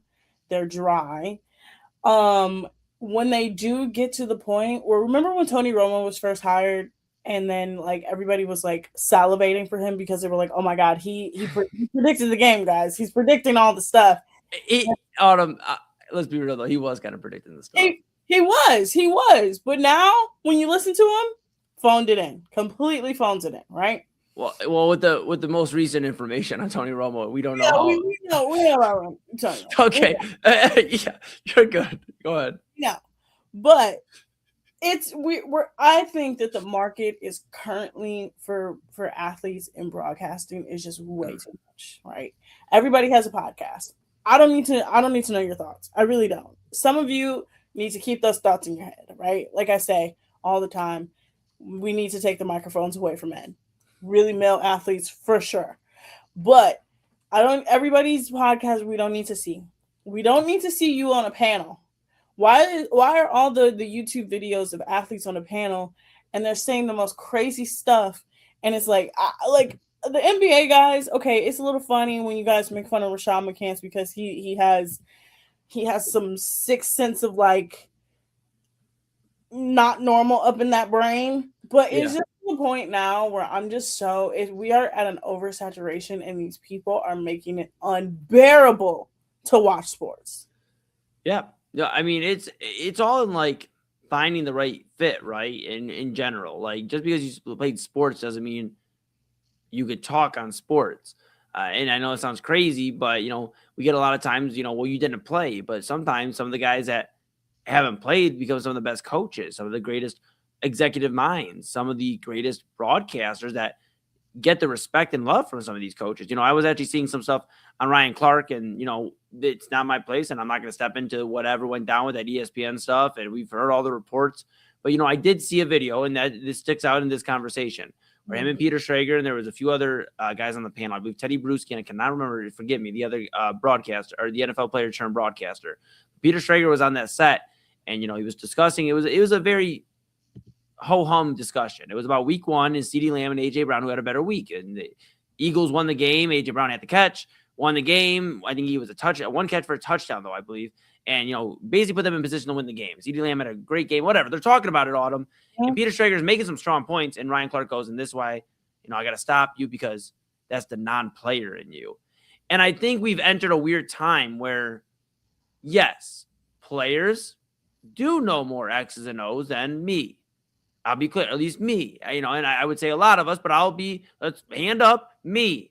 If you put a wide receiver who's played 15 years in the NFL and me in the same room, they're going to know more routes and things like that. And some things that I wouldn't recognize from the naked eye. But then you get into the world where, I played, so everybody else is wrong. And here's my opinion. And here's why I'm right. And I don't really have to have any basis on it other than I played in the NBA, or I played in the NFL, or I played in for the U.S. men's national team in soccer, or whatever. And that's where it gets dangerous, because I believe there is a need for players that go into broadcasting. Some of them have been great. I mean, look at Greg Olsen, even, the work he's done for Fox and color commentary. You mentioned Tony Romo, and I know he's in some sticky stuff right now, but he has done a pretty excellent job for the most part with the commentary. And I'm curious. I mentioned the only podcast I listen outside of the network is Part of My Take. They actually had him on, I believe, a week or two ago, and he mentioned about how he's trying to basically find his groove again. And I'll support that because I think he's been fun, and we'll see what goes on after all this, but whatever. Then you get the guys, though, and, they go on their podcast and say it's, we're going to keep rocking, and they don't know what they're missing, like Cam Newton, like some of these other, players that unfortunately got the boot, whether it's from ESPN or other places. Paul Pierce got the boot about 5, 6, 7 years ago. Pierce, because he went on Instagram Live with strippers. I know, but Autumn, and that's hilarious. It's hilarious. I'm sorry, but even before then, his takes weren't really like X's and O's based or like player analysis. It was very LeBron jaded and kind of his own point of view. And I think it's like, what are we looking for out of this? Are we looking for just X's and O's, or are we looking for another personality? Because I think there could be a question asked for both. I think there's some players that come in that are just X's and O's minds. And those should be guys that are on commentary, like Tom Brady, like Tony Romo, like Greg Olsen. And then you have your personalities. And if they work, they could be a great addition. Ryan Clark was strong on ESPN. I think where things go wrong is two things. Places outgrow each other. Ryan Clark's now at the point where he can do his own podcast, and in the podcasting world, he can be successful at that. And two, I think you start believing you're bigger than the program. And that kind of becomes sometimes, not all, but some players have this, I'm bigger than the program mentality. Wherever I go, you got to think some of these guys were the stars of their team. Now, I'm not saying Ryan Clark was the star of his team in Pittsburgh, but these guys were notable names. Guys, I mean, Cam Newton, that's a great example. The star of the Carolina Panthers for a great deal of time.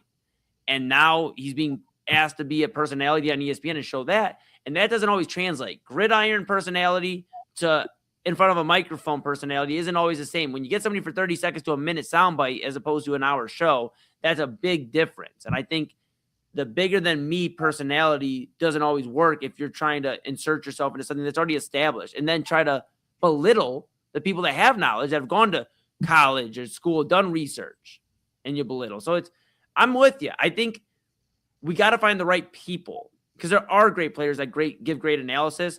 But what happens is then they go, well, this guy just retired. This guy just retired. You got to have knowledge.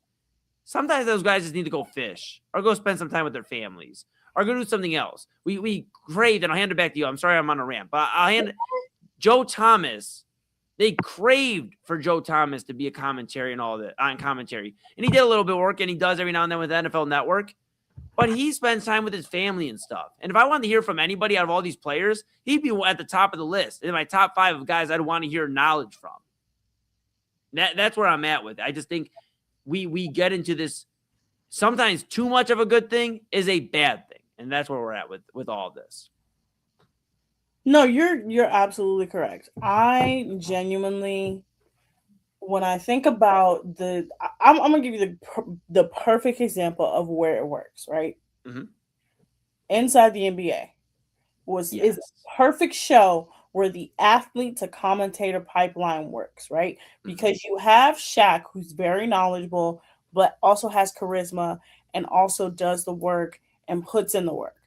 You have Charles, who is a ridiculous person, but he also puts in the work and also has personality. Mm-hmm. You have Kenny, and he's the straight man. He's the athlete that, he was on 2 championship teams, but like he's not as out there as Shaq and Chuck. And then you have the broadcaster and Ernie. And that show works because everybody plays off of each other and everybody does the work, right? Mm-hmm. When you have, Cam Newton, every time he opens his mouth, I'm just like, boy, close it.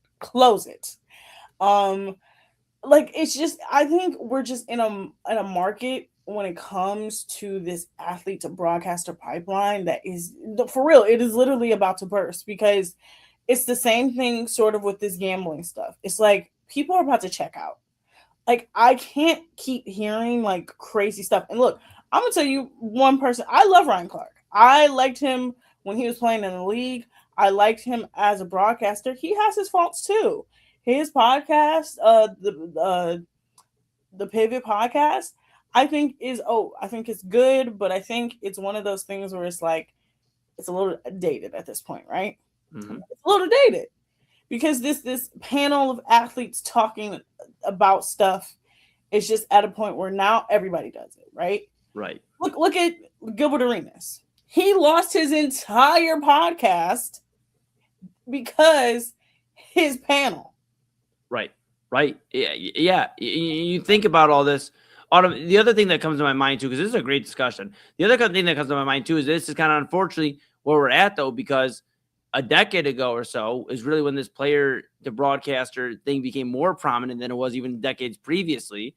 And it pushed a lot of good broadcasters out. Mm-hmm. The money for all these companies, not just ESPN, but other companies as well, instead of being invested in a 10-year broadcaster that's been busting their ass for the network or whatever, it went instead into their pocket, it went into the freshly retired guy or the guy that may be finishing out his NFL career and, can spend some Sundays with us or some Saturday, whatever. And it started enforcing that to where I think, it's crazy because obviously we're both in front of a microphone and we're doing great work here on the Inside Edge Network. And we appreciate all of you for tuning in right now with us. But we're kind of at a point where broadcasting we talk about ebbs and flows. I think a lot of people lost interest in being in front of a microphone because it started turning into, well, if you didn't play, then the odds of you getting into one of these prominent roles isn't going to happen. We have, again, some of these guys we just mentioned, Tom Brady, Tony Romo. We already got our color commentary guys. And if you haven't been, a play-by-play guy for the last 15, 20 years, odds are you aren't getting one for another 40 years on some of these networks because these guys are established, the Mike Tiricos of the world, the Joe Bucks of the world. So, okay, if you take away all the color commentary gigs and the play-by-play guys are seasoned veterans that will have it till they decide to either not want it or, they basically call it quits on the microphone. You're just not, there's not many openings. There's not many openings at that point. You're left to studio analysis and things like that. And those are being divvied up to the Cam Newtons of the world, the Ryan Clarks of the world, the Teddy Bruschi's of the world. The list goes on, right? I mean, Jason Kelsey spent time on ESPN. I think some of these guys have stuff to add, but I think it's also what made ESPN cool is, and these other networks, is having that dynamic. Okay, let's bring a player in and have a discussion. If he works well, we can keep bringing him back and maybe bring him on the network. But now it's players have taken over everywhere, and there's no other reasoning. And it's because, again, the player versus non-player, that's always going to be a discussion. Well, I didn't play, or you didn't play, or whatever it is. And I've had those discussions. I've been in broadcasting 11 years, on and off. Of course, so W gave me the call in 2025, to start back up with the Inside Edge Network. But, I remember I was doing a podcast, and I'll leave names out of it. But a lot of times during that podcast was, well, you don't understand. That's from a non-player. You're in the stands. And I think that's kind of crushed a lot of broadcasters' hopes and dreams. I hate saying it, but why should they go to school and put 4 years into a broadcasting degree and things like that, journalism, when they're just being handed over to players? The only lane right now for a lot of people is writing. That's why you see a lot of writing nowadays in these quick pieces and these think pieces, because that's it. That's all you got. Even then, you have something like the Players Tribune, which Right. I think was a great thing in theory, but now I'm just sick of it because it's like, when I say I'm sick of it, I'm at a point where I'm like, I like the perspective of the athlete. I do, but I'm hearing way too much from you, right? Yeah. Athletes are supposed to be mysterious. I'm supposed to look at you on a screen. I'm supposed to be like, I want to look up to you. I shouldn't know as much as when I tell you we know way too much about certain people and way too much about certain athletes, I shouldn't know as much as I do about Tom Brady. I shouldn't know as much as I do about Aaron Rodgers. I definitely shouldn't know as much as I do about Travis Kelce. And I feel like with some of these guys, they're in the points of their careers where they're so focused on what happens after that they're not living in the moment. And when I say the bubble is going to burst, the bubble is going to burst. And all of these athlete-based podcasts are going to start doing what Gil's Arena did. His whole podcast blew up, literally and figuratively, and now he's back at square one. Right. You have the Mookie Betts. He has his own podcast. You have Travis Kelce and Jason Kelsey. They have their own podcast. You have Emmanuel Acho. He has his own podcast. Draymond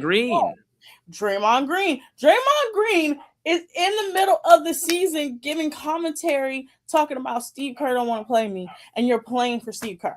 Micah Parsons on that same note. Parsons. You got okay, but now there is certain athletes that I do like their podcasts. Like, for example, Jeff Teague. Jeff Teague is probably one of the best podcasts out there. His Club 520 is one of the best podcasts out there because he will give you insight into the league, but he's not putting himself and being like, y'all couldn't be me. This is what happened when I was in there. He's just telling you, this is what happens in the league.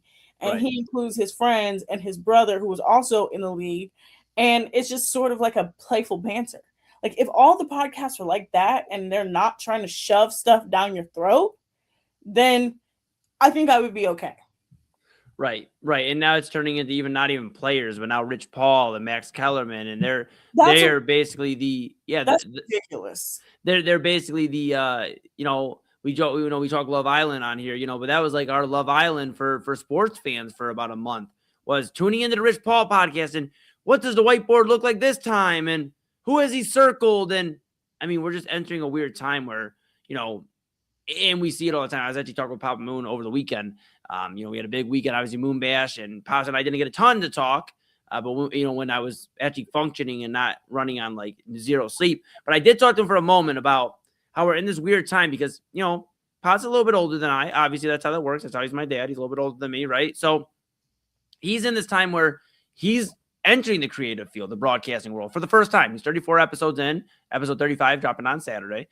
here, Inside Edge Network, Saturday, 5 p.m. But, he's entering this time autumn where he'll ask me because he wants to make sure he's right. And he holds himself to a high standard, just like everybody else here across the network. And he goes, hey, Eli, is this right? Like, so-and-so said this report and this or that, or this video and this.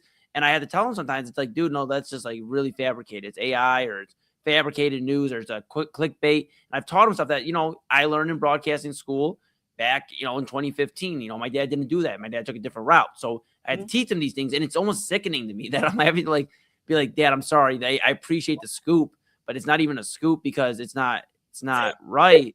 The scoop. Oh my God. You know how many times people send me stuff and I'm like, yo, that's AI. Don't believe everything you know. Bruh. I know he means so well, and I appreciate him always checking with me. And he told me about a few months ago. He's, you know what I learned from you in AA? I go, what's that? He goes, trust but verify.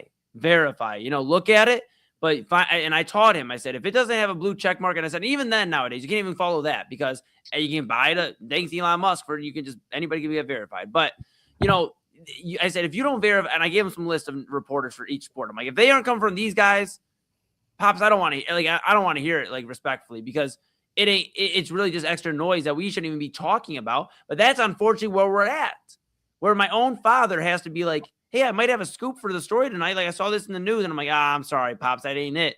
Because we live in such a weird time in broadcasting from who gets to speak their voice, who's allowed to even aggregate some of this stuff. It's just, we're in a wild, wild west. That's where we're at. We're in the wild, wild west of broadcasting where, you feel like you turn on TikTok and you can go live for 30 minutes and you're now a reporter. You can do one podcast and now you have as much insight as somebody who's been doing this 20 years. You go attend one event and now absolutely all the ins and outs of how events work. I think we're just in a time in broadcasting and in totality, I'd say, Autumn, as a world right now, where there's a lot of I know it all rather than I want to learn. And there's a lot of fabrication as opposed to on the ground, ears to the streets, actual source stuff. Now, we get that with players, but sometimes it turns into a turnoff because it's like, well, I'm giving you this information, but yeah, you guys want to know that because you didn't play. Just talk to me like I'm a human being. I know I didn't play. I'm 6'1" and I weigh 130 pounds. I'd get hit once by Myles Garrett and it'd be the end of my life. Not the end of my career, the end of my life. It would be over. It'd be over. It'd be done. But but we have this information. I guess is my last point on this is we have information too. We have gone through, everybody here in the network and other talented people across the broadcasting realm have done the work. So I think when the mutual respect is there between players, non-players, broadcasters, and I think when there's a more of an understanding that we have to care about the work and stop allowing all this BS to steep in, that's when we'll change. But right now we're in a weird, wild, wild west. Yeah. Last point. I'm just at a point now where I'm like, you know what? I'm just kind of like over the athlete to broadcaster thing. Just please, just go away. Go away. Yes. Think of it as when a star athlete becomes a coach and you realize that they can't coach. That's what it is. That's literally what is happening. Yeah. When we come back from the break, Eli, I will share with you my dilemma. It's pretty hard. It's pretty hard. It's a pretty tough dilemma. Okay. But we'll be back in just a few here on the Inside Edge Network. Fanatics isn't just our name, it's who we are. Loyal, passionate fans dedicated to our favorite teams and to the sports we love. That's why we're honored to be able to offer fans the world's largest collection of official sports apparel and sports jerseys from all leagues, teams, and players you love. We feature a wide selection of gear from every league, including the NFL, MLB, NBA, NHL, and NCAA merchandise, which allows us to serve fans of football, baseball, hockey, basketball, lacrosse, soccer, golf, and, everything else that gets your heart pumping.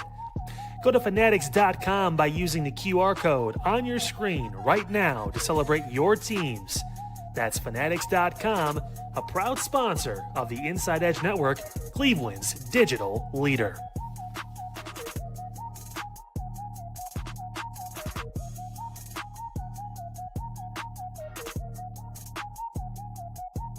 Small business owners are superheroes, but nowadays running your business means doing so inside your shop and on social media. That's why you should make Omega Video Marketing your sidekick. With a decade of content creation experience, I create dynamic, informative, and fun videos for your specific social needs that will increase brand awareness, get you more followers, and keep your social pages and websites current and fresh. I offer flexible pricing and turn times and will work with you to understand your brand and your story. All of that comes from the heart. My award-winning expertise is just the cherry on top. So let's get connected. After all, your brand is the alpha and my expertise is the omega. Discover our collection of handcrafted candles. That's right, every product is thoughtfully created in small batches, free from harmful toxins for mindful everyday indulgence. Our candles are hand-poured in coconut soy wax with natural wood wicks, offering a long-lasting burn and rich fragrances. Create a cozy, safe ambiance for your home with candles from Alley Rose Fragrances. First-time customers use the promo code InsideEdge20 to receive 20% off your order. AlleyRoseFragrances.com, proud sponsor of the Inside Edge Podcast Network. Mosser Moments Photography is a husband and wife wedding photography team based in Cleveland, owned and operated by InsideEdge Network's very own Ryan Mosser and his wife, Hallie. For the past 10 years, they've captured more than 100 weddings across Northeast Ohio and beyond, always working together as a true two-person team. Their style centers on authentic, emotional storytelling, documenting the real moments between two people in love and creating images that feel natural, comfortable, and true to the couple. Rooted in Northern Ohio but inspired by their travels, Ryan and Hallie bring a warm, personal approach to every wedding day. Their work blends experience, consistency, and a genuine passion for helping couples relive their best day through timeless photography. Learn more at MosserMomentsPhotography.com by using the QR code on your screen right now. MosserMomentsPhotography.com, a proud sponsor of the Inside Edge Network, Cleveland's digital leader.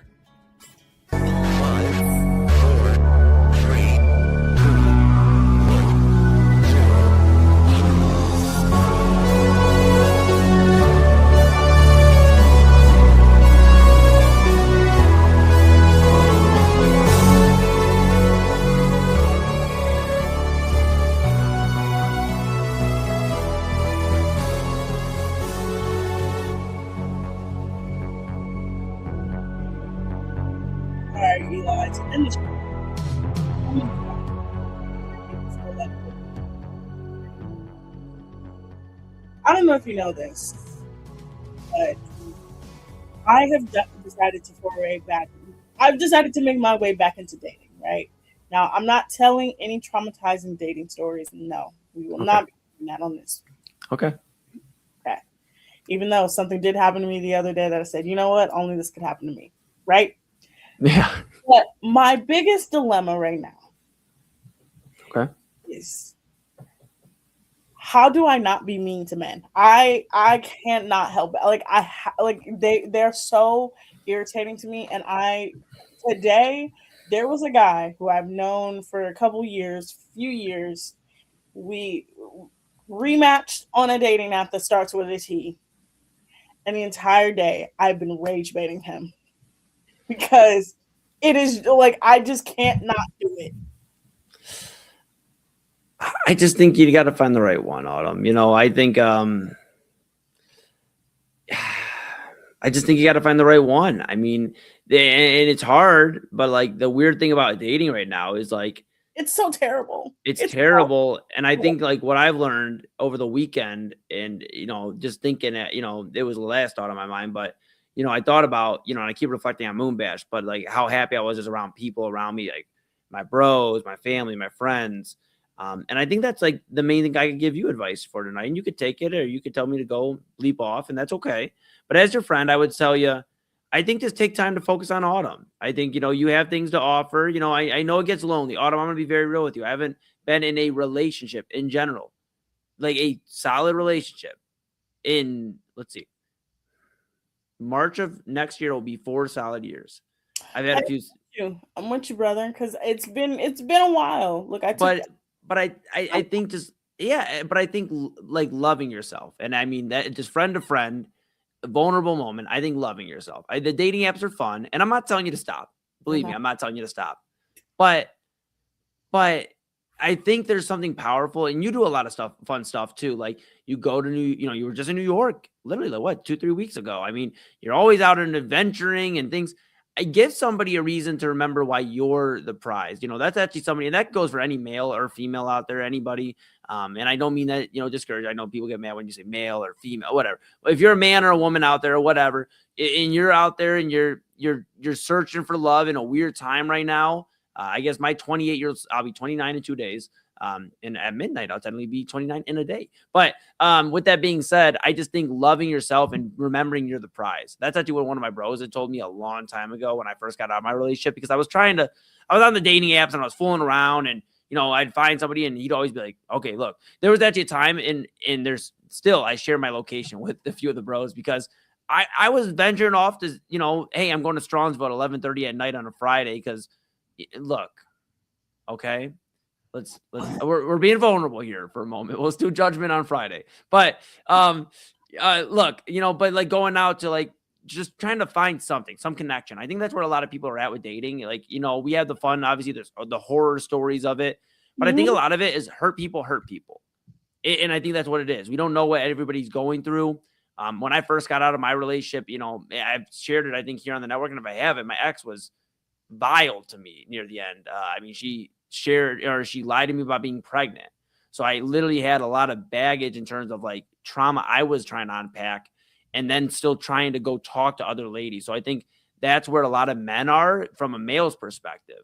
I think a lot of them are guarded because of how they're treated by women. And then of course, vice versa. A lot of women, I've seen it. I have a sister. I've seen it. Not necessarily with my sister, but I've seen it with women. I can understand that side too, where it's like you're talked down to, you're belittled, you're treated as, oh, how do you look, as opposed to what can we get into? And I think a lot of people don't understand how to have actual conversations after COVID, where it's like, hey, instead of let's go kick it and chill, and there's no plan, let's go do something fun. And I think just remembering that's I don't think you intended for me to have this solution or at least advice for your dilemma, but I would say just remember that you have a lot to offer. You're literally the only lady on the Inside Edge Network. So you should hold that with some pride and some, so that, and in terms of broadcasting, you are one of the only ladies in radio and broadcasting right here. So that's something. You're definitely somebody we enjoy speaking with. We have a lot of fun, obviously, in the group chat. We all are bouncing ideas off of each other.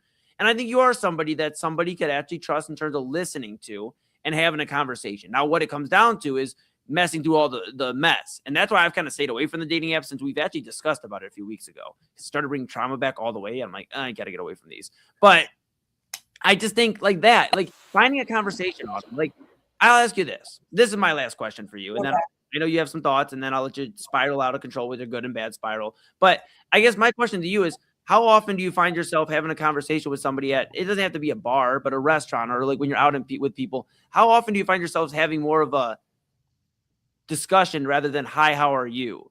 Because I've noticed that, and it may be more of a slow burn where you run into somebody that's at your favorite restaurant or your favorite bar or whatever, or wherever it is, and you just slow burn it. Sometimes those are the most beautiful connections, and they may not turn into your loved one in terms of somebody you date or whatever, but sometimes everything works out the way it's intended to. And I think when we start getting on this, we talk about oversaturation with broadcasters, players turn broadcaster. When we get on where everybody under the sun can sign up for a dating app, it isn't like you have to check a box and be like, no, I'm not crazy. Okay, I can sign up. Like, you got to think there's literally everybody under the sun. And I think that's what it comes down to, my friend. That's my advice I would share from you, from somebody that, one, is stepped away from dating apps again for right now. I'm going to just enjoy connections. I am out and about already a ton, so I'd like to just see what happens there.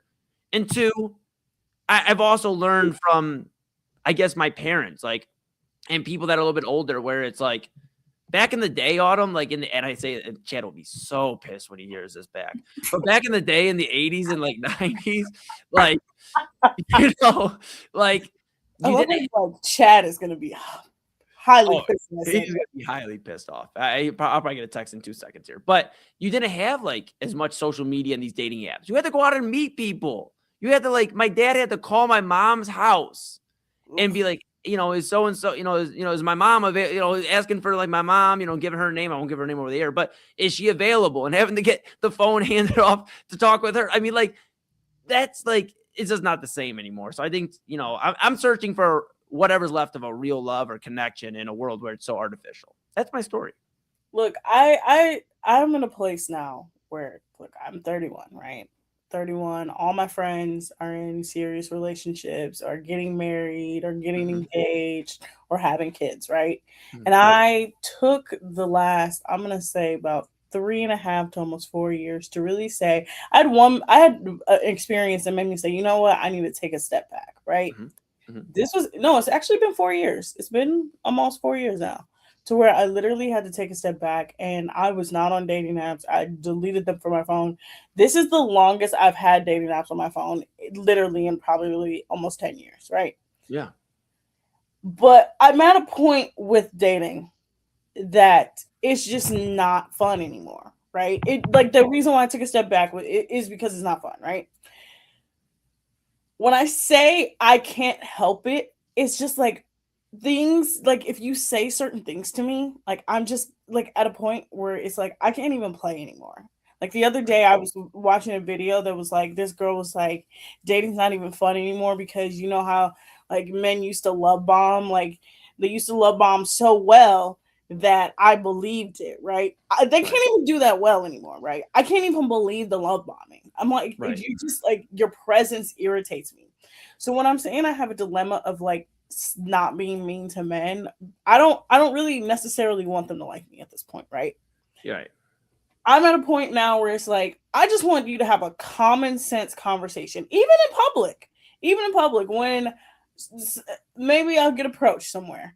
If you come at me with the energy of I'm a creep, I'm not going to give you the energy of like, oh my God, I really want to talk to you. No, you're giving me the vibe that you're a creep. Right. That's mostly the vibes I get from people. Yeah, and I think it's also too, like, to be honest with you, like I said, I have some very smart people around me that have given me a lot of knowledge in terms of stuff like this. You attract, things that, and I'm not saying you attract this, but what I'm saying is like all your decision, like your like we know this, but lifestyle choices and what we put our time into will attract what is meant for us. And when we steer away from the path, and I do believe sometimes these dating apps, like, again, I know they can be fun at times, and sometimes you find somebody that, oh, it was cool, and maybe it turns into something, and I know there's some stories out there where they become, hopeless romantics, and they get married, and now they're here 10 years later. I get that. But a lot of times, it's really a distractor, because, again, anybody can get on here. Everybody's more so looking for just a quick conversation, trying to meet in person, and we know what happens after that, right? Let's just be real. Like, we're adults. We know what the intention of most of these people are on these dating apps. But I think, Autumn, like, truthfully, focusing on like what you bring, because you bring a lot to the table as your friend. You bring a lot to the table. And I think you should take some time to focus on Autumn. Because clearly you're frustrated with the dating apps. Clearly, you're frustrated with the cat calling, and that's sickening. I'm gonna be real. That stuff's sickening, and I'm saying that from a male perspective. That stuff is, and when I see people doing it, I cringe, and I'm like 10 minutes, 10 steps away, and it's like, ooh. But you just put some time into yourself, friend. You know what? Go do your spa day and delete the dating app, and you know what? And just forget, because here's what's gonna happen: is people are gonna look. You have Nate in the comments every night, okay? And maybe it's not Nate. But you have somebody out there that is going to see some value in you, the person, and not just what they can do in terms of discussing, okay, how do I get over to her house? Like, and I'm sorry to be so brutal about it, but that's really what it turns into. No, that's literally the problem, because outside of the dating apps, I'm like, okay, when I tell you, Eli, when I say this is the most, being on this show is the most I've ever been on a dating app in a very long time, right? Right. But sometimes you need to just get a good laugh, right? I am now at the place where, like I said, all my friends, we're all in our 30s. We're all progressing towards that moment of like, hey, we're at a serious point. I'm now at a point where people who I know are married are liking my photos and trying to message me. And that's the other part, is that we now have the married people trying to infiltrate the dating world. And it's like, stay over there. Stay over there. I had to literally make 2 videos over the weekend. One was about, if you're married, please stop liking my photos. The other one was that I had to implement a rule of, if we are talking, if we are having a conversation and 20 seconds into the conversation, you send me an inappropriate picture, I will block you immediately. I had to delete and block somebody this weekend because we were 5 minutes into the conversation. Said, hey, hello, how's your Saturday? And then 2 seconds later, I open my phone and I should not see a man's appendage. I mean, it's like I said, I mean, honestly, Autumn, you don't deserve to see that. This is just, unfortunately, how toxic dating has got from two people that are single. I would just share the advice. You know what? You should get out into the community more. You should get out to these events and don't go into with the intention. Huh? I'm an awkward soul that just is terrified of people, and I cannot go. Like, when I say being in public gives me hives, it gives me hives. I have to like time myself on how long I'm in public for. Yeah. Like, what was it? It was like New York literally was like I was genuinely like, oh my God, this is the most uncomfortable I've ever been. But I had to do it because But doing the things you love to do will attract what's meant for you, is what I'll leave with. I'm gonna let you get into your good and bad spiral here. I know Double A's brewing the coffee up. I see him working very diligently hard. Yeah, we see him working diligently on his crazy coffee, and I've seen the video that he sent us. Yeah, crazy video. Best video. So good spiral of the day. Good spiral is anything Spider-Man related. Spider-Man coming out this weekend. Yeah. We've gotten a couple spoilers, but it has a 90% rating on Rotten Tomatoes. It is the only Spider-Man movie where all 4 movies are in at least a 90% rating on Rotten Tomatoes. This is the animated version, right? This is like the animated, like a run with the live action one. This is the Tom Holland one. Oh, okay. All right, I'm gonna spiral. Bad spiral.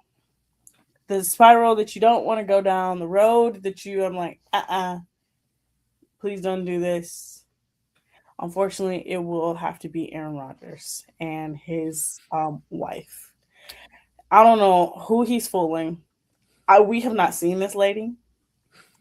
He keeps saying this lady her name is Brittany with an I. She just doesn't want to be in the public. Do you remember? Do you know how? Look. I've done my fair share of research on women who marry professional athletes. Yeah. You're dating or marrying a man who is at one point the most famous professional athlete in this country, and you just say, I don't want to be in the public. Bull. Yeah. Aaron Rodgers and his fake wife can get out of here. Don't go down that rabbit hole. He's all kind of crazy. I'll give it to him. But yeah, that's my bad spiral. Don't even interact with the video of him saying that my wife is the reason why I came back because I wanted to play for Mike McCarthy. Don't give into it. He's lying, people.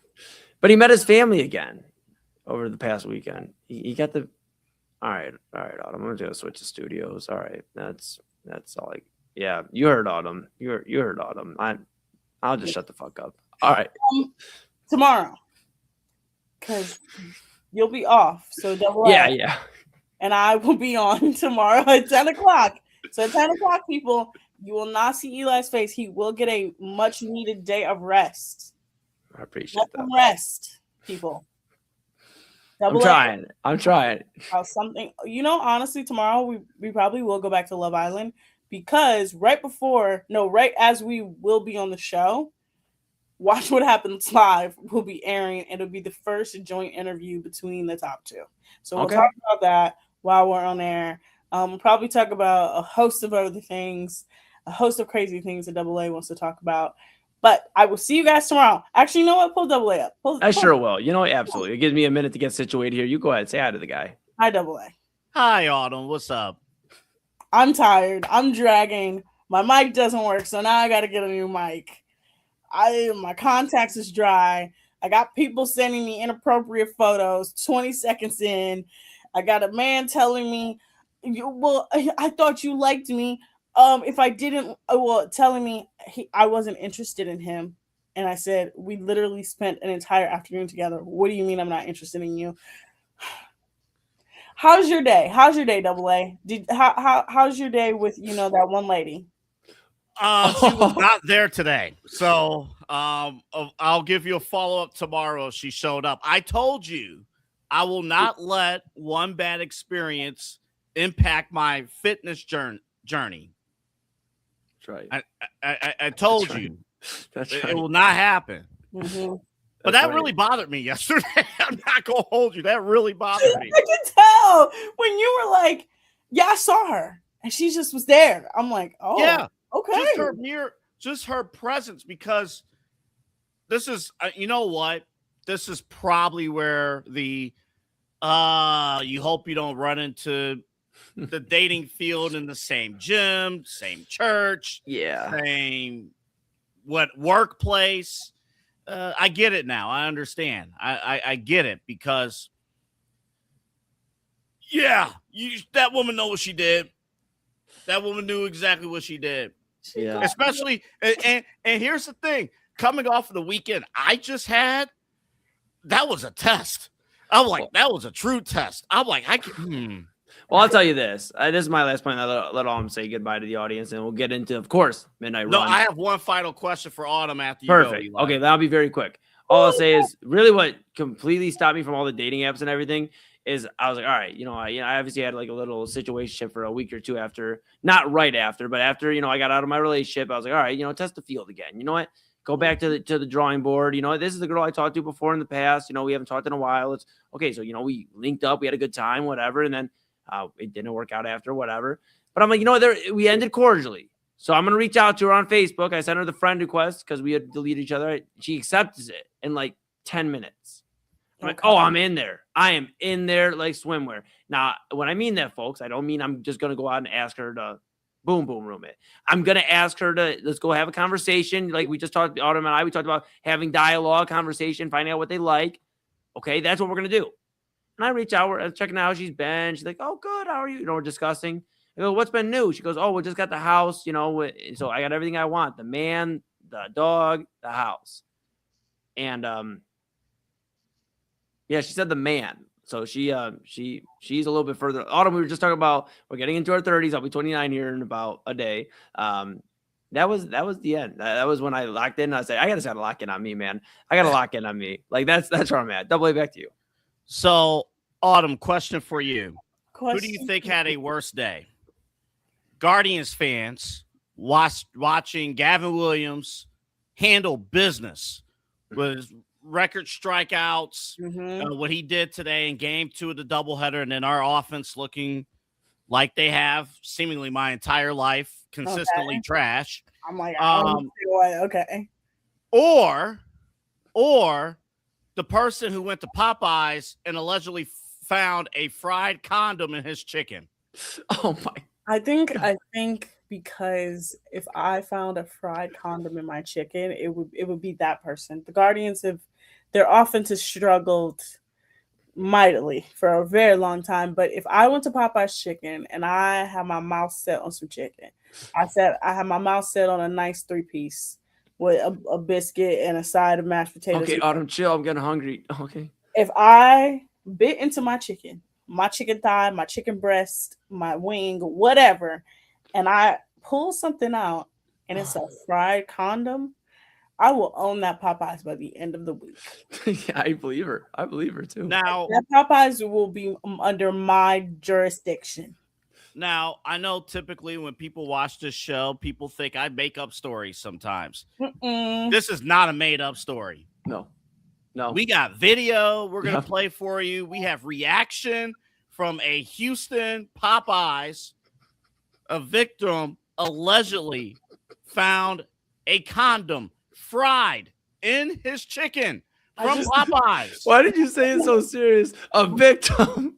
This is breaking news. Is that what piece was it? Was it a thigh? Was it a breast? Was it a wing? Was it a jaw?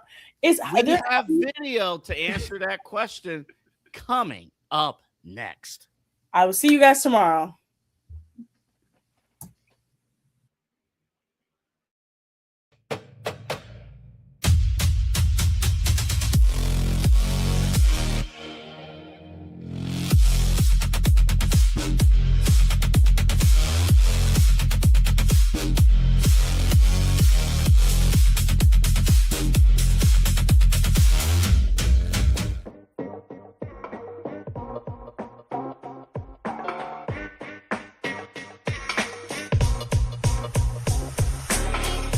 This is Midnight Run on the Inside Edge Network. Here's your host, Anthony Alford.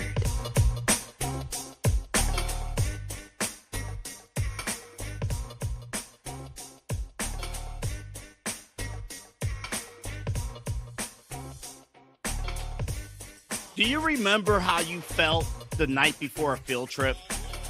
The night before you was excited, ready to go to the end of the year field trip, and you could not sleep. You couldn't rest. Somehow, some way, out of all the days, it seemed like time was not moving whatsoever. I felt that way tonight. When I saw this story come across my desk, this grease chicken condom stuff come across my desk, I couldn't wait till midnight. Eli had just started his show, and I almost wanted to kick him off the air because I was so excited for this story right here. We're going to get to it in 30 seconds. First, welcome to Midnight Run. Glad you're with us. My name's Anthony Alford. Great to have you along. Thank you for tuning in and watching. Remember to like and subscribe at InsideEdge Net across all of our social media platforms. If you're watching us on YouTube, there's a notification bell underneath this video. Click on that bad boy. We greatly appreciate your support. Also, our website, InsideEdgeNetwork.com. Find all of our merch, our show schedule, show personality profiles, and information about our incredible sponsors. And Inside Edge Network on Roku. So search Inside Edge Network on Roku, and, we go from there. All right, folks. It's time to talk about it. Now, we got two parts that we have to play for you. We'll play these separately here. And it might go, I'm going to play it. Yeah, we'll play it in order here. So I'm going to play the reaction video first.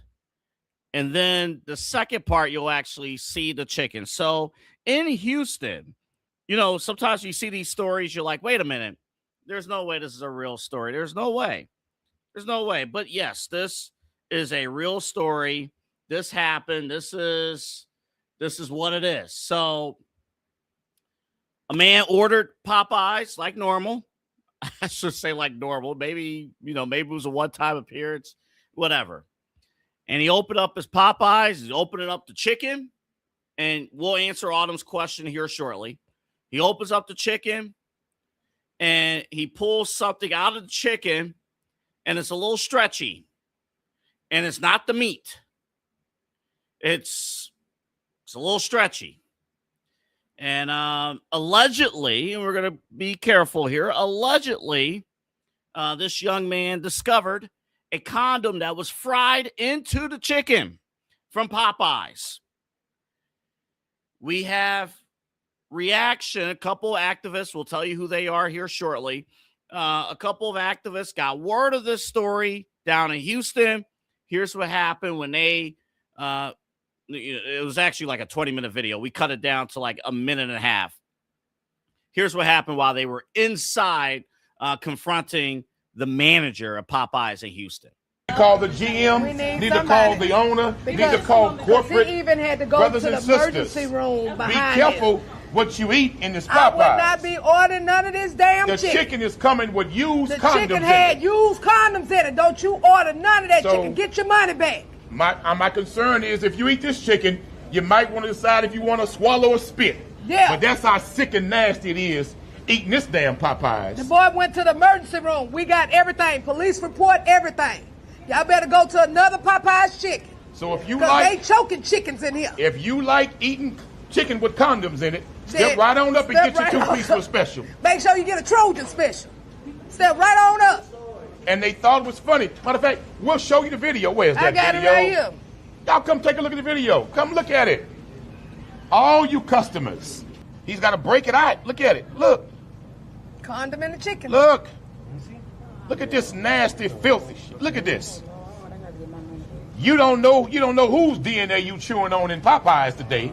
Look at this sickness. Look at it. Show them. Look at this. Y'all better get y'all money back. Look at this. You can tell the condom was fried and cooked in the chicken. Look at this. So I'm wondering if it's This is lifestyle crazy. Take or a look at Trojan. this. Look at this. Back, sister.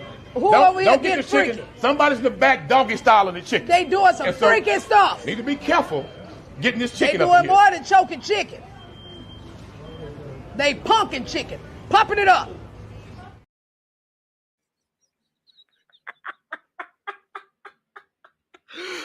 Oh my God. Oh man.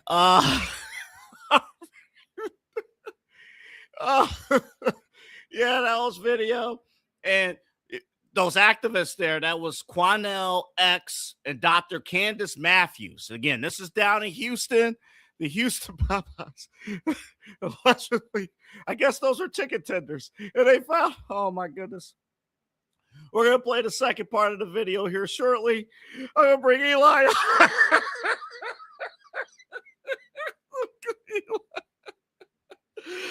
Oh my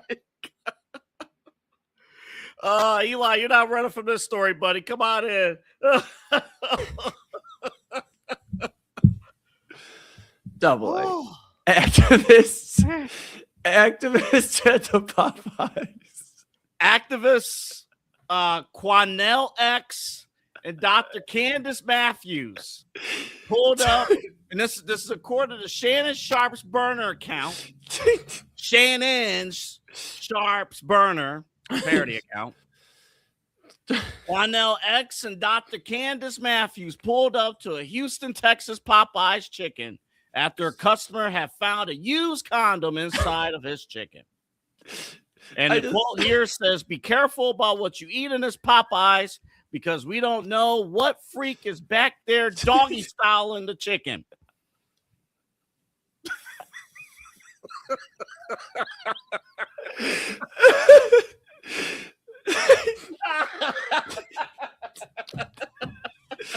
Dude, come on, man.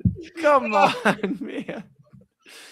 Dude, that's a penalty, man. That's a penalty. Dude, I thought the funniest thing I saw today was so during the break, during the Daily Spiral I was watching, you had the chance to meet Ace Carter over the weekend. Ace, obviously part of La Hele, the collective, music collective I'm a part of, and him and Double A got to have a conversation, not super long because Double A was running all over, Ace was running all over, performing during the day. Ace was on Instagram posting earlier today that he was ordering Invisible Whoppers. He actually ordered Invisible Whoppers, and he said instead of Impossible Whoppers, and he was hoping that when they ran him his food that it wasn't invisible. And he asked the guy, he goes, "This isn't invisible. Please tell me you gave me some Whoppers." And they were having a laugh. I thought that'd be the funniest fast food story I saw today. I don't know if this is funny necessarily, but just this is dead wrong. And I'm glad the victim, who, by the way, I don't think you saw it in that cut of the video, but the victim was there with Quanell X and Dr. Candace Matthews. Double A. It's dead wrong, but the whole thing around it is what I'm saying is hilarious. Listen, I'd be pissed as fuck too. Excuse my language. But if that happened to me, this guy, I completely understand. That's dead wrong. Dead wrong. But this looks like a scene out of like a sitcom. This is like some Family Guy or like the Cleveland show. Like Cleveland Brown has this happen to him. And then the next day, this is like if Peter Griffin had his bar in Quahog, gave him the wrong drink and got him sick. I mean, like, this is some sitcom shit, bro. Like, hey, I've been a broadcaster for over a decade, and there are very few clips that I have come across that play where every single line in the clip is quotable. Every line. Is it lifestyle or is it Trojan? Who wants some Trojan chicken? They're choking chicken back there. I mean, every line is quotable. Oh man, I'm not even joking. Let's play cut one again. Play the first like 20 seconds. Just play the first 20. Call the GM. Need to call the owner. Need to call corporate. He even had to go brothers to the and sisters. emergency room behind Be careful him. what you eat in this Popeyes. I would not be ordering none of this damn the chicken is coming with used condoms. The chicken had used condoms in it. Don't you order none of that chicken. Get your money back. My concern is if you eat this chicken, you might want to decide if you want to swallow or spit. Yeah. But that's how sick and nasty it is eating this damn Popeyes. The boy. You might want to decide if you want to swallow or spit. What? Oh, man.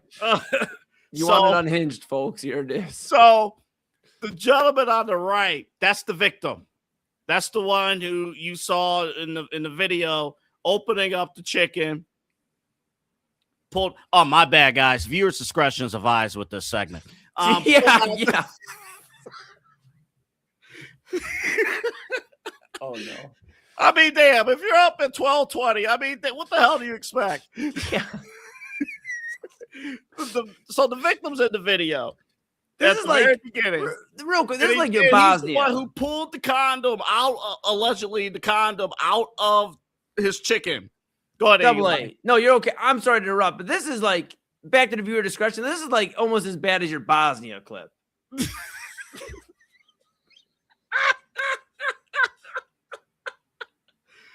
Oh, man. I don't know what's worse, this or the landscaper banging his tenant. Well, at least he cleaned up, it sounds like, after. Yeah, at least he cleaned up. I mean, well, look on the bright side. The chicken was protected. Oof. Goodness. I feel bad for the construction workers. They were talking like they already are paid. You're hungry. You're outside working, building on Houston's greatest skyscrapers, and you have to give your chicken back because you don't want to be clucking on the chicken. Dude, go get some barbecue or something. I don't know what to tell you, dude. I mean, my God. And the guys looked on their face as they're watching the video. They're like, that came out of this chicken? Now, imagine this. Okay. You don't know what's going on. Yeah. You're at the drive-thru. You have no clue what's happening. You're at the drive-thru. You're hungry. If you're at Popeyes, then you want Popeyes chicken because you're not waiting at the drive-thru for 30 seconds. You're going to be at that drive-thru you might as well make an appointment like you make barbershop appointments. You're going to be at that drive-thru line for a long time. Yeah. Waiting for the chicken. Yeah. Do you want to make dinner reservations or you want to go to Popeyes? Yeah. I mean, you might as well. Oh, I know you guys were talking about dating last hour. You might as well make reservations to go to Popeyes. You're going through the drive-thru. Yeah. So imagine you're at the drive-thru. Mm-hmm. You order, you get your 3-piece dinner, chicken, mashed potatoes, some, green beans, the biscuit, get a little drink. Yeah. And you're ready to go. And Quanell X and Dr. Candace Matthews, you may not even know who they are, they're storming to your car. If you're curious about how that went down, we'll show you that video next. Key On Sports is the leader in Ohio high school athletic coverage in written, print, and video streaming. From the latest news and results and written content to the high school football game of the week every Friday, Key On Sports has you covered. The vision of 15-time published author Vince McKee has become the most trusted site in Ohio high school athletic news. From podcasts to player profiles, Key On Sports is your one-stop for all of it. Visit them today at keyonsports.com or on YouTube at Key On Sports. Check out their socials on Twitter and Facebook as well. Clean energy, bold flavors, and no jitters. See why people won't shut up about Dubby. Clean energy, no jitters or crash. Whether you're starting your workday or getting ready to exercise, Dubby Energy helps you lock in and focus. With over 15 flavors to choose from, you can't miss. Order Dubby Energy right now by using the QR code on your screen and use the promo code InsideEdge10 to receive 10% off your order. Dubby Energy, your energy-focused sponsor of the Inside Edge Network, Cleveland's digital leader. Discover our collection of body mists made with clean, minimal ingredients. Handcrafted with natural essential oils and clean ingredients, they offer a natural alternative to synthetic fragrances. Perfect for sensitive skin and those seeking clean, mindful self-care, and the perfect gift for you or your special someone. Courtesy of Alley Rose Fragrances. First-time customers, use that promo code InsideEdge20 to receive 20% off your order. AlleyRoseFragrances.com, a proud sponsor of the Inside Edge Network, Cleveland's digital leader. Whether searching for a baseball autographed by your favorite World Series slugger, a signed football by an iconic Hall of Famer, or the jersey of a world-famous soccer star, you've come to the right place. Here at sportsmemorabilia.com, the web's leading source of authentic sports memorabilia, you'll find more than 500,000 authentic products from nearly every professional sports league, team, and players. Not only will you find your next prized sports possession with ease thanks to superb customer service and tremendous site experience, you'll have the satisfaction and peace of mind that every product listed comes complete with a certificate of authenticity and is fully backed by the sportsmemorabilia.com lifetime authenticity guarantee. Go to sportsmemorabilia.com by using the QR code on your screen right now. Sportsmemorabilia.com, a proud sponsor of the Inside Edge Podcast Network, Cleveland's digital leader. Find us on InsideEdgeNetwork.com for the latest information on your favorite shows, personalities, and network partners. Plus, guess what? We have a merch shop. That's right, we have network polos, t-shirts, champion jackets, hats, and bottles. Rep the network. Every purchase supports independent sports and entertainment media. Use the QR code on your screen right now to check out InsideEdgeNetwork.com. That's InsideEdgeNetwork.com. Hey guys, awesome show on Unfiltered today. Got into a lot, including that situation involving the North Royalton City employee that was killed. Bond set at $15 million. We got more into the details about the issues that suspect had been experiencing with the city of North Royalton. Still no excuse, and obviously as more details come down, we'll give them to you here on Unfiltered. Also, hey, IKEA's coming to Northeast Ohio. There's a new slide park, a dry slide park in Parma. There's so much going on here in our great region. We talked about all that and more. Coming up tomorrow, the latest news and notes, and maybe a little bit on the Browns. Training camp opens, and Denzel Ward has a new deal. Does it really matter in the grand scheme of things here in Cleveland? We'll talk about that and much more coming up on Unfiltered, all along the Inside Edge Network. I will see you at 5 p.m. right here.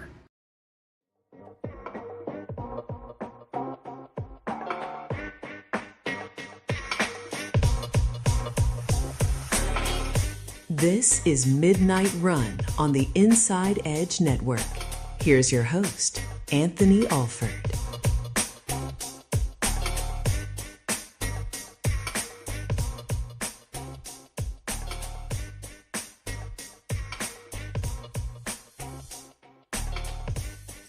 All right, folks, welcome back.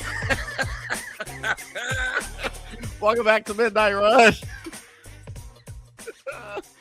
Boy, if you consumed a fried condom, you're gonna be running after midnight okay. Boy, we got so many problems in this country.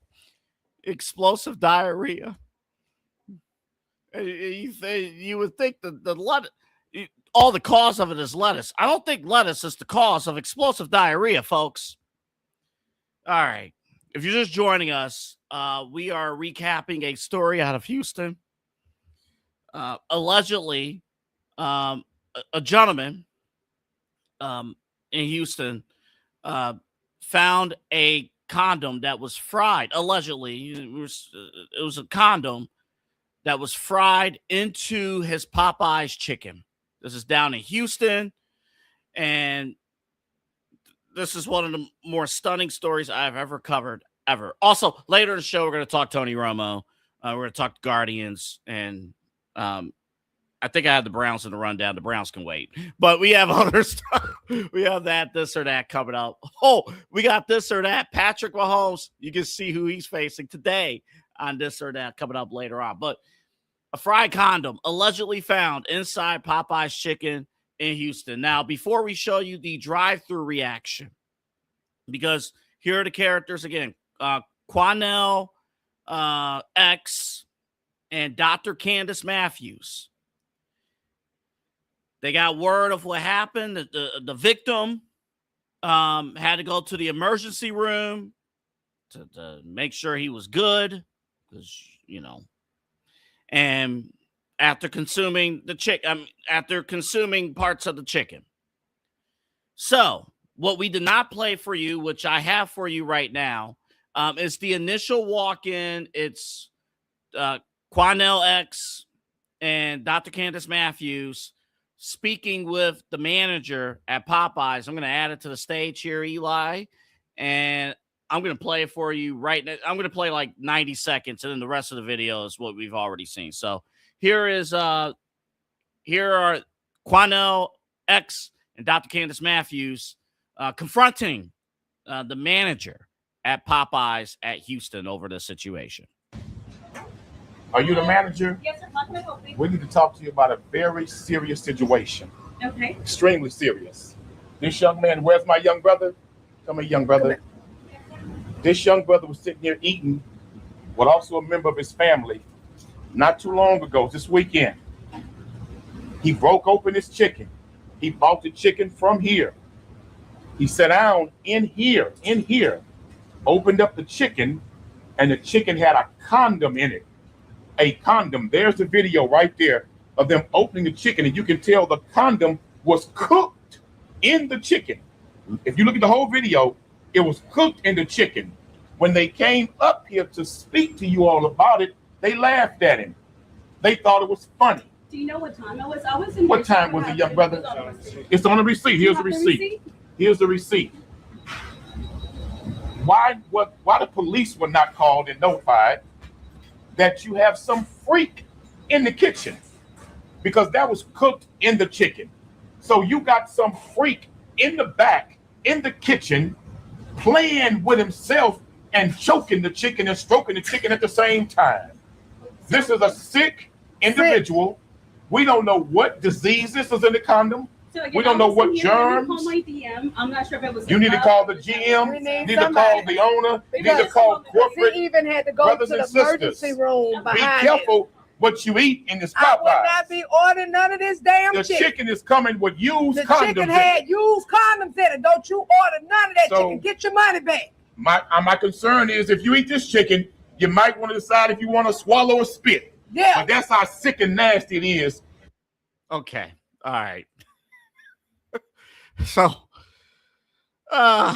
you understand the seriousness of and all kidding aside, obviously this is an extremely serious situation. You know, like you don't know.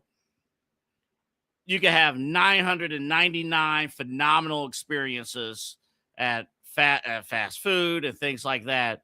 All it takes is one to damage a franchise and damage a there ain't no way that fast food restaurant could be open again. There's no way. Like one incident could damage it all.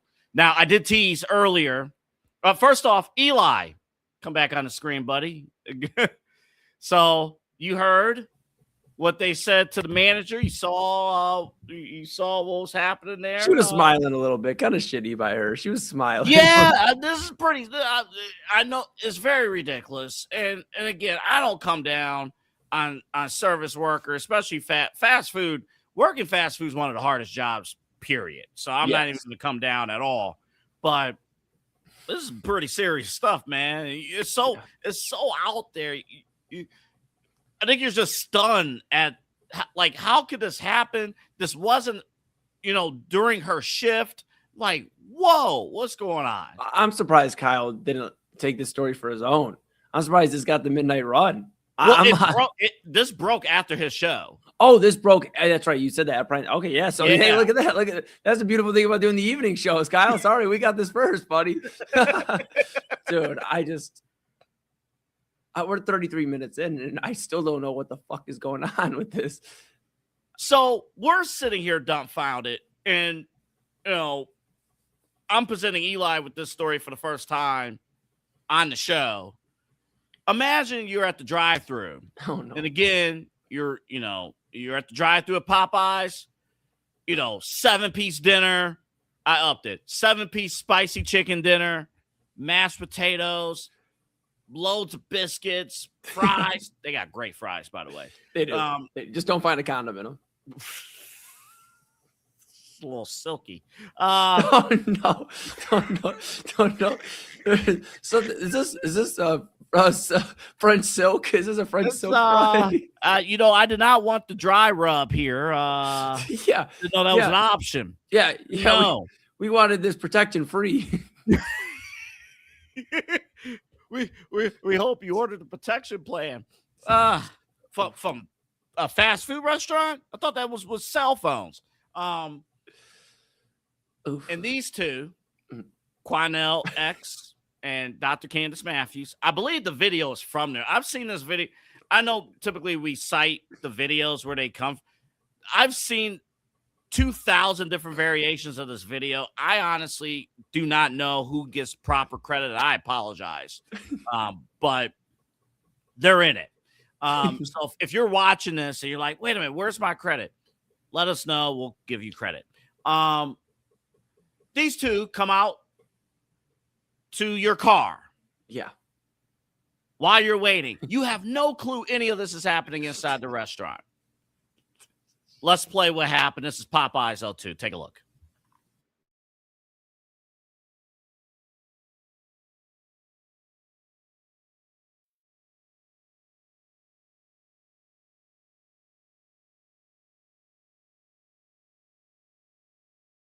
Condom in the chicken. Condoms in the chicken. Bring the video.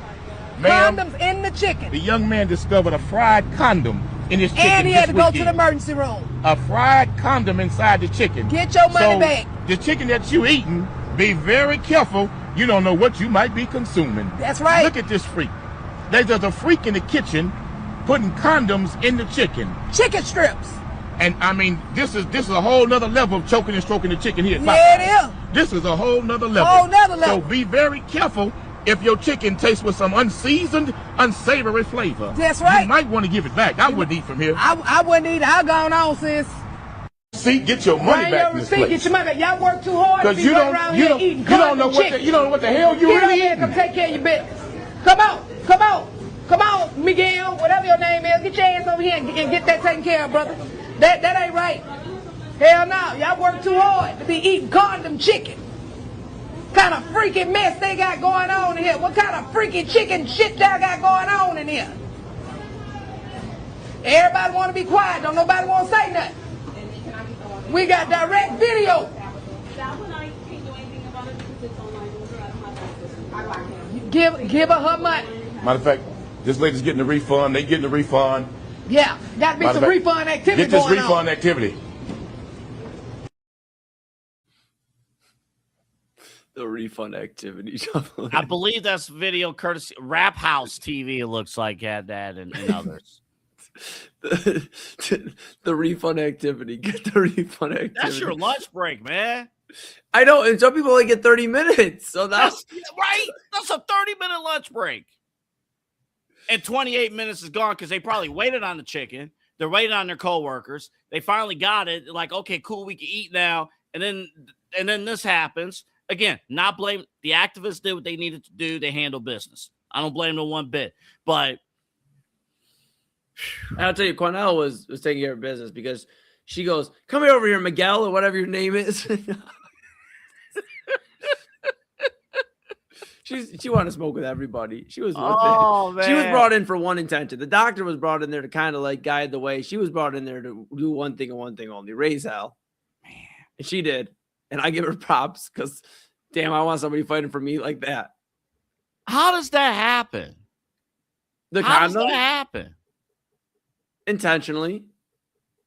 And you don't just, the condom doesn't just slip out. Oh my God. Sure hope not. Now we're talking about other businesses are going down with Popeyes. If that's the case.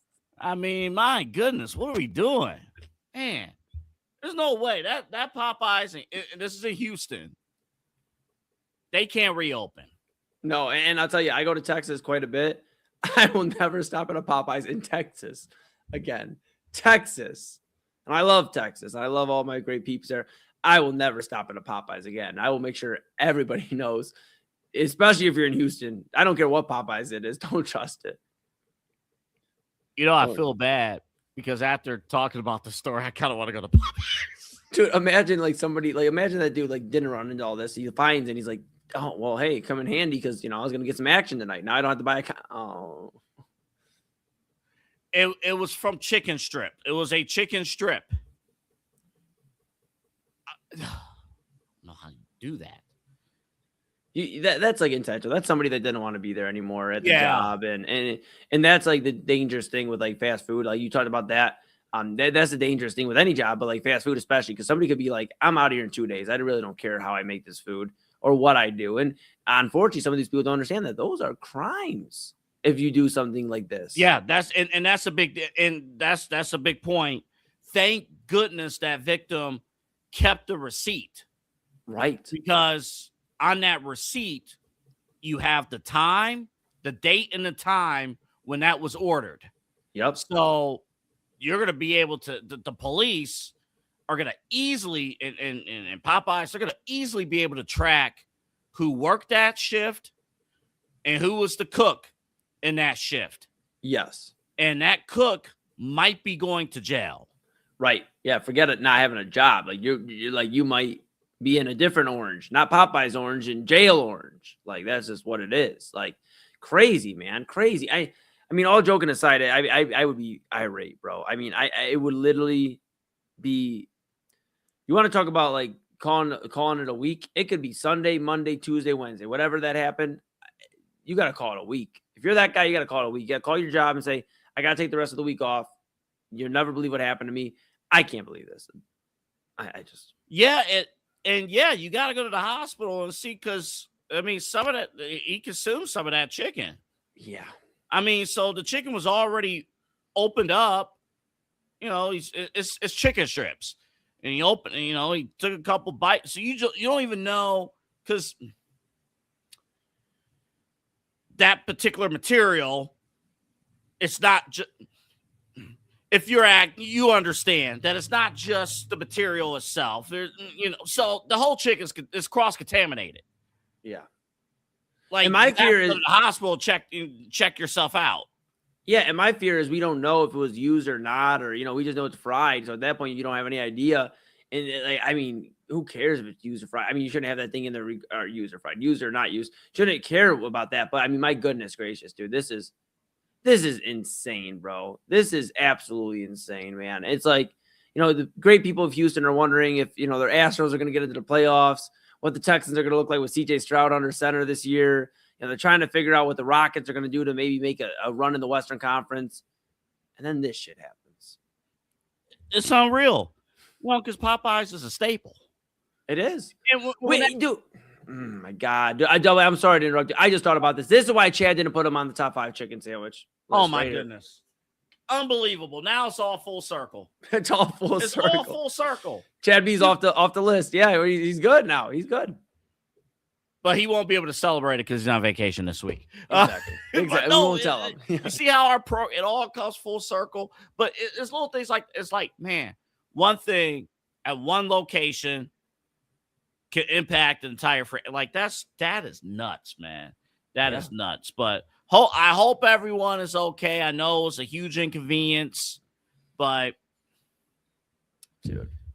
Wait, we need Quanell and Dr. X, right? Dr. X or we need Quanell X and Dr. Candace Matthews. Yes, Dr. Candace Matthews. We need her, and we need we need them both. We need them both. And anytime we have a disservice, we need them on our side. AA. That's what I found out. Up next, what's going on with the Guardians offense? Gavin Williams, he deserves better. He deserves better. We'll talk about that a little bit. Plus, Tony Romo. We have body cam. We have more video to show you. We have Tony Romo video coming up. And then finally, this or that, Patrick Mahomes versus. You'll find out when you see the banner coming up at the end of the show. One more segment to go. We have still a ton to accomplish. Back in about 3.5 minutes right here on the Inside Edge Network. Fanatics isn't just our name, it's who we are. Loyal, passionate fans dedicated to our favorite teams and to the sports we love. That's why we're honored to be able to offer fans the world's largest collection of official sports apparel and sports jerseys from all leagues, teams, and players you love. We feature a wide selection of gear from every league, including the NFL, MLB, NBA, NHL, and NCAA merchandise, which allows us to serve fans of football, baseball, hockey, basketball, lacrosse, soccer, golf, and, everything else that gets your heart pumping. Go to fanatics.com by using the QR code on your screen right now to celebrate your teams. That's fanatics.com, a proud sponsor of the Inside Edge Network, Cleveland's digital leader.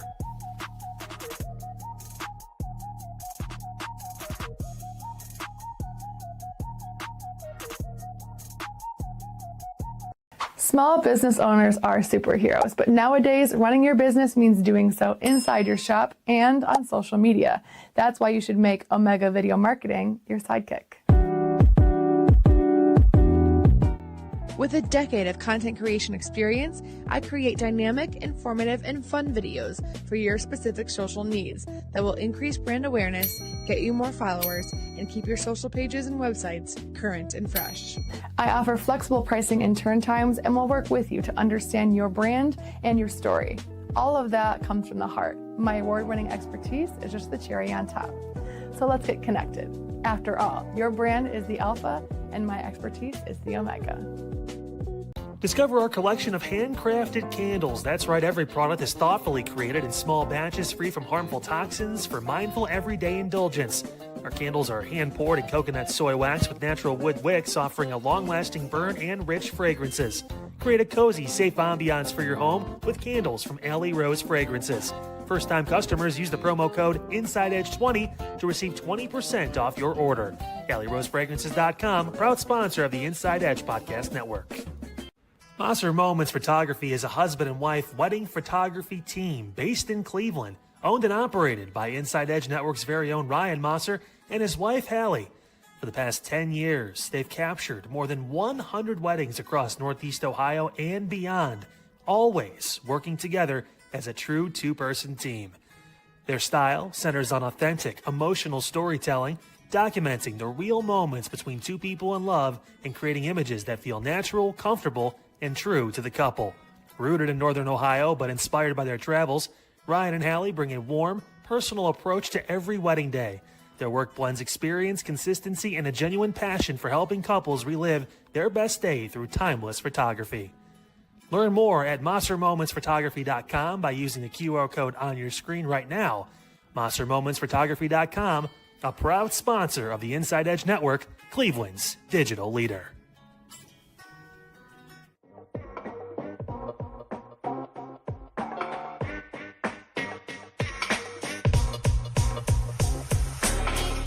This is Midnight Run on the Inside Edge Network. Here's your host, Anthony Alford.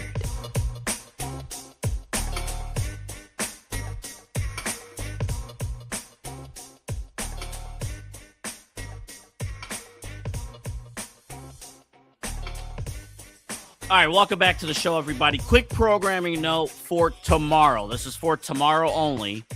Eli has tomorrow off. He'll be out of town traveling, visiting family out of town. So tomorrow, we're just going to move everything up an hour because Eli and Chad are both off. So Autumn will have, and I will both be on the show. The Daily Spiral will be on at 10 o'clock tomorrow. 10 o'clock, the Daily Spiral. And then this show, Midnight Run, will be on at 11 o'clock. And this is just tomorrow night. Right here on the Inside Edge Network. Quickly, before we get to the rest of our stories, I failed to acknowledge one thing as we was reflecting back on the Popeye story. And Eli, I'm going to need you to come back on the screen again because you may not even know this. Today is National Chicken Wing Day. Police said it's a chicken strips day. And look at Popeye's deal.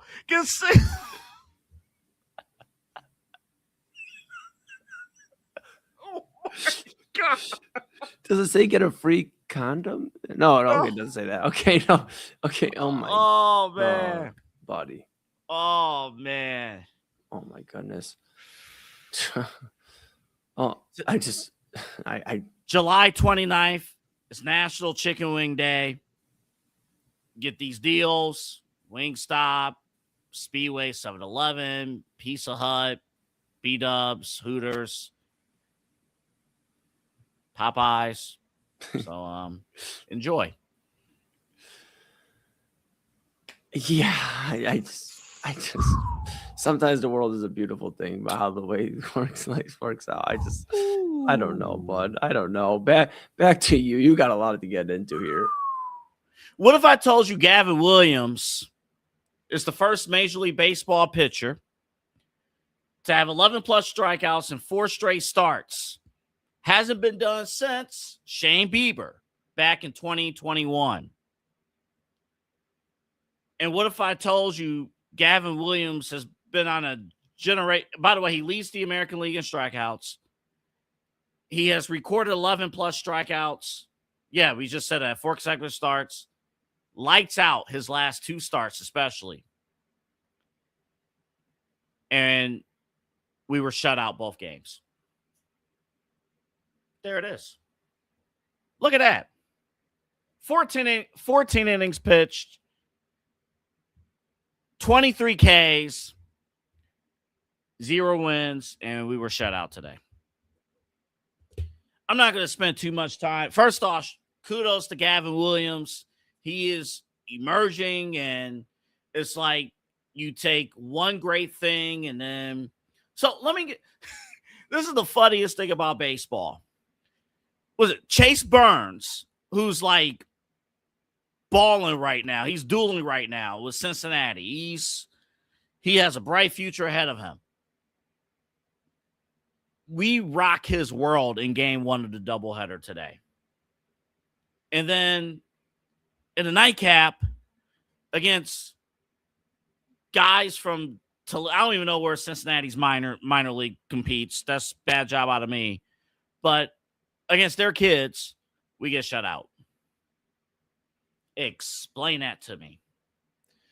Now, I don't have the generational X's and O's, with baseball and things like that. But I will tell you, man, I know people older than me talk about the greatness of the 90s Indians and how much offense they had back in the 90s.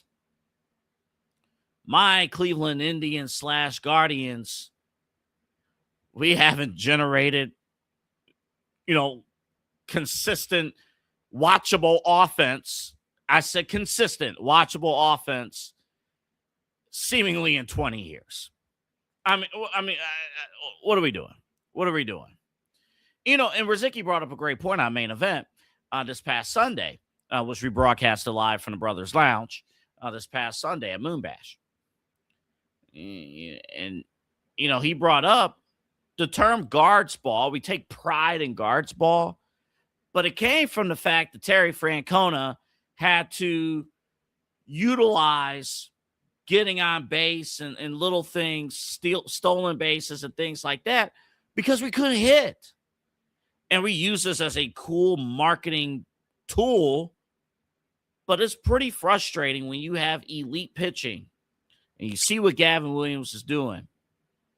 And we're just like, it's unwatchable. It's unwatchable. And I didn't get a chance to thoroughly listen to the radio broadcast, but, scrolling through social media, it seemed to me like the tone from what I heard from social media, it's like, dude, when Hammy shows on the air that he is not thrilled with this offense, changes are going to need to be made. So I don't know. I don't know. Listen, I know they split. And the thing is, they hang around, and baseball did the smartest thing. What baseball did was expanding the wild card. And I know, cool, kudos, you have more games in October. But what it's done, trade deadline, very few can be sellers. Hard to justify being a seller if you're still in it, in the division and the wild card. But man, 3 out of the last 4 games getting shut out. Just terrible. Awful. All right, we're not going to have time to play the full Tony Romo clip, but we'll play part of it right now.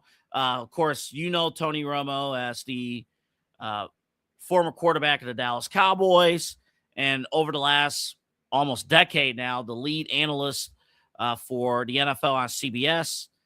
He was arrested over the weekend for OVI or OWI, one of those.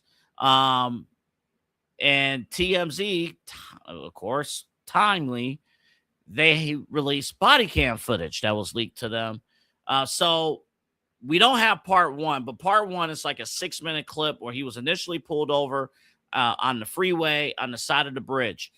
The officer decided not to do the testing because they were on a bridge, and you could be tilting and stuff. So the officer took Romo to a safer location to perform these tests, the sobriety test, and we'll play a portion of that clip right now. And when my partner brought the backpack that you wanted, we basically do not an inventory, but I make sure that there's no guns in there. Yeah. Exactly. So you guys checked. And there were a few shooters in there that I observed. Yeah. Any of them drink? Okay. I don't think any of them were drink, right? Okay. Can I do an exercise? Go ahead, dude. Squad 8. Sound doing 02, Charles John Boy, Charles Boy. Pat it down, yep.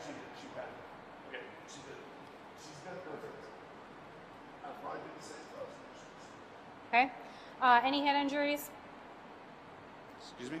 Any head injuries recently? Any concussions? Well, over the years, yes, but not recently. No, we're good. Okay. When you turn, keep the front lead foot on the line. Sorry, 1 second. And turn by taking a series of small steps with the other foot. Yep. I'm going to demonstrate with 3. Yes, thank you. You will do 9, okay? Okay, sounds good. Okay. Just sitting in there. Sorry, guys, 2 back 1, surgeries. It does hurt. 2. You Trying not to. willing to submit to a PPT What is that? machine that you blow in? It's a preliminary. It does not determine the results of Oh, my no, test. we're not doing that. Okay. I've already heard from all the lawyers, don't ever do that. Okay. So All right. we're not going to do that. Okay. All right, sir. Did I pass this test? You turn around. No, I didn't, huh? Can I use my phone real quick? Because there's a plane taking off. You're my under parents are arrest for Okay. operating We'll while get to under the that. influence, okay? All right, so that was courtesy of TMZ and the Wisconsin whatever police department and all that. I'm not going to sit here and talk legally about that. It's obviously a terrible situation. Regardless, you know, a good chunk of people will say that more than likely Romo will be cleared of any charges. Again, no criminal charges with this. Basically, he was taken in because he refused to, to take the breathalyzer test and all that. The bigger question that CBS is going to have to determine, this is different now because, he has a 10-year deal, a lot of money with this deal, 10-year deal with CBS. What are they going to do with him? Is legally, obviously you could be let go without cause and anything like that. And I'm very uneasy in talking about people losing their jobs and things like I avoided the layoff situation with ESPN because that's different. That's you're laid off without call. That part sucks, but this is different here. So what is CBS going to do? Right now they're standing behind Tony. Reports are, Mike Florio had it out that Romo's going to scale things back a little bit in terms of being viewed in the public eye. But we'll see. Again, number one lead analyst. It happened in the middle of the summer where there are very few stories. So not good. It's never good timing. And, so who knows what's going on and what they'll do. There are, I follow the media circles very closly. There's a particular sports media writer, sports media podcaster who follows announcers. That guy hates Tony Romo. So you're seeing pieces like, oh, this guy stinks. He sucks. This and that and that. And I get it. And actually, Autumn and Eli talked about it on Spiral last hour. Yes, Tony Romo's not predicting plays anymore. He's not doing that. And he has regressed, but he's not garbage at his job. So I'm just gonna lay that out there. But and again, there is precedent too of, and this is, we're not condoning, driving under the influence or anything like that. Please don't do that at all. There's Uber and Lyft. It exists for a reason. But I didn't know this until I saw this on Awful Announcing that Al Michaels had a DUI arrest back in 2013, and NBC didn't even suspend him at all. It happened in April of 2013, and I just now learned about it, July of 2026. But this is more high profile, and we'll see what happens with that. We might dive a little bit more into it tomorrow, but I just wanted to clear the air with that. The Browns camp story, we'll do that tomorrow. But what we are going to do tonight, and I need Eli back on. Eli, again, will be off tomorrow. But, again, as we close the show, the new tradition here on Midnight Run. Yeah. It is our segment, This or That. The winner of the matchup gets to move on to the next episode. Okay. And, again, it's not a straight up, we're doing quarterbacks. So it's quarterback versus quarterback. Yesterday it was. And we both decided we would take Patrick Mahomes over Joe Burrow. Mm-hmm.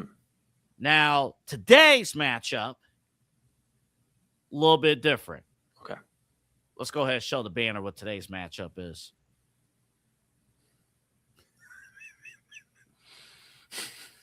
Patrick Mahomes or Popeye's chicken?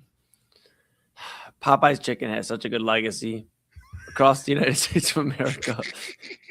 We're giving a eulogy to Popeyes. Oh my! Some would say it had 4 Super Bowl legacy type of vibe to it. I mean, it was there, AA, and then this shit happened today in Houston, Texas, or whatever it happened. But we found out about it today. And you know what, Patrick Mahomes, you could be mad about his girlfriend or wife choice or whatever that he doesn't like. He loves the excessive amount of ketchup and all that. But one thing you won't find when you're watching the Chiefs, you won't find just laying on the field during a Chiefs drive. And if so, they're kicking that fan out. They're definitely prosecuting him. There won't be have to find the date and time. No, you're gone. You won't find a condom. For that reason, and I think that reason alone, less bad looks on Patrick Mahomes off the field than Popeye's chicken in the kitchen. I'm going to take Patrick Mahomes on this one, AA. Could I go the rest of my life without Popeye's chicken? Yes, there's so many other options here. I don't think I can, but it's not Popeyes. I don't know if I can, man. You don't like Dave's Hot Chicken? It's fine. It's good, but it's out of the way. I get it, but you can't then stay in the way and risk getting a condom in your chicken. I don't know what to tell you. It's only the Houston location. That's how it starts. That's how that's how everything started. That's how COVID started. It was only in this state, and then 3 days later it was in Ohio. There's a Popeyes out. Right now. I can't stay. There's a Popeyes waiting in Ohio. Like, there's some dude that's on his last few days working there. He's already put his 2 weeks in. It's like, oh shit, I'm gonna one up that guy. And you don't want to see what a one-upping of that is. Oh man, you're taking Popeye's chicken? All right. Basically, are you picking Super Bowls or Popeye's fried chicken? I mean. All right, Patrick Mahomes it is. Yeah. Okay. All right. He moves on. All right. He moves on. It would be different if we were in a town that won Super Bowls, but we've never even appeared in one. Dude, I mean, goodness. I can't. I know I'm off tomorrow, but don't worry. I'll be tuning in. I will be watching from Columbus. I cannot wait to see. Today was a gimme, bro. Bad PR versus, not as bad PR, so.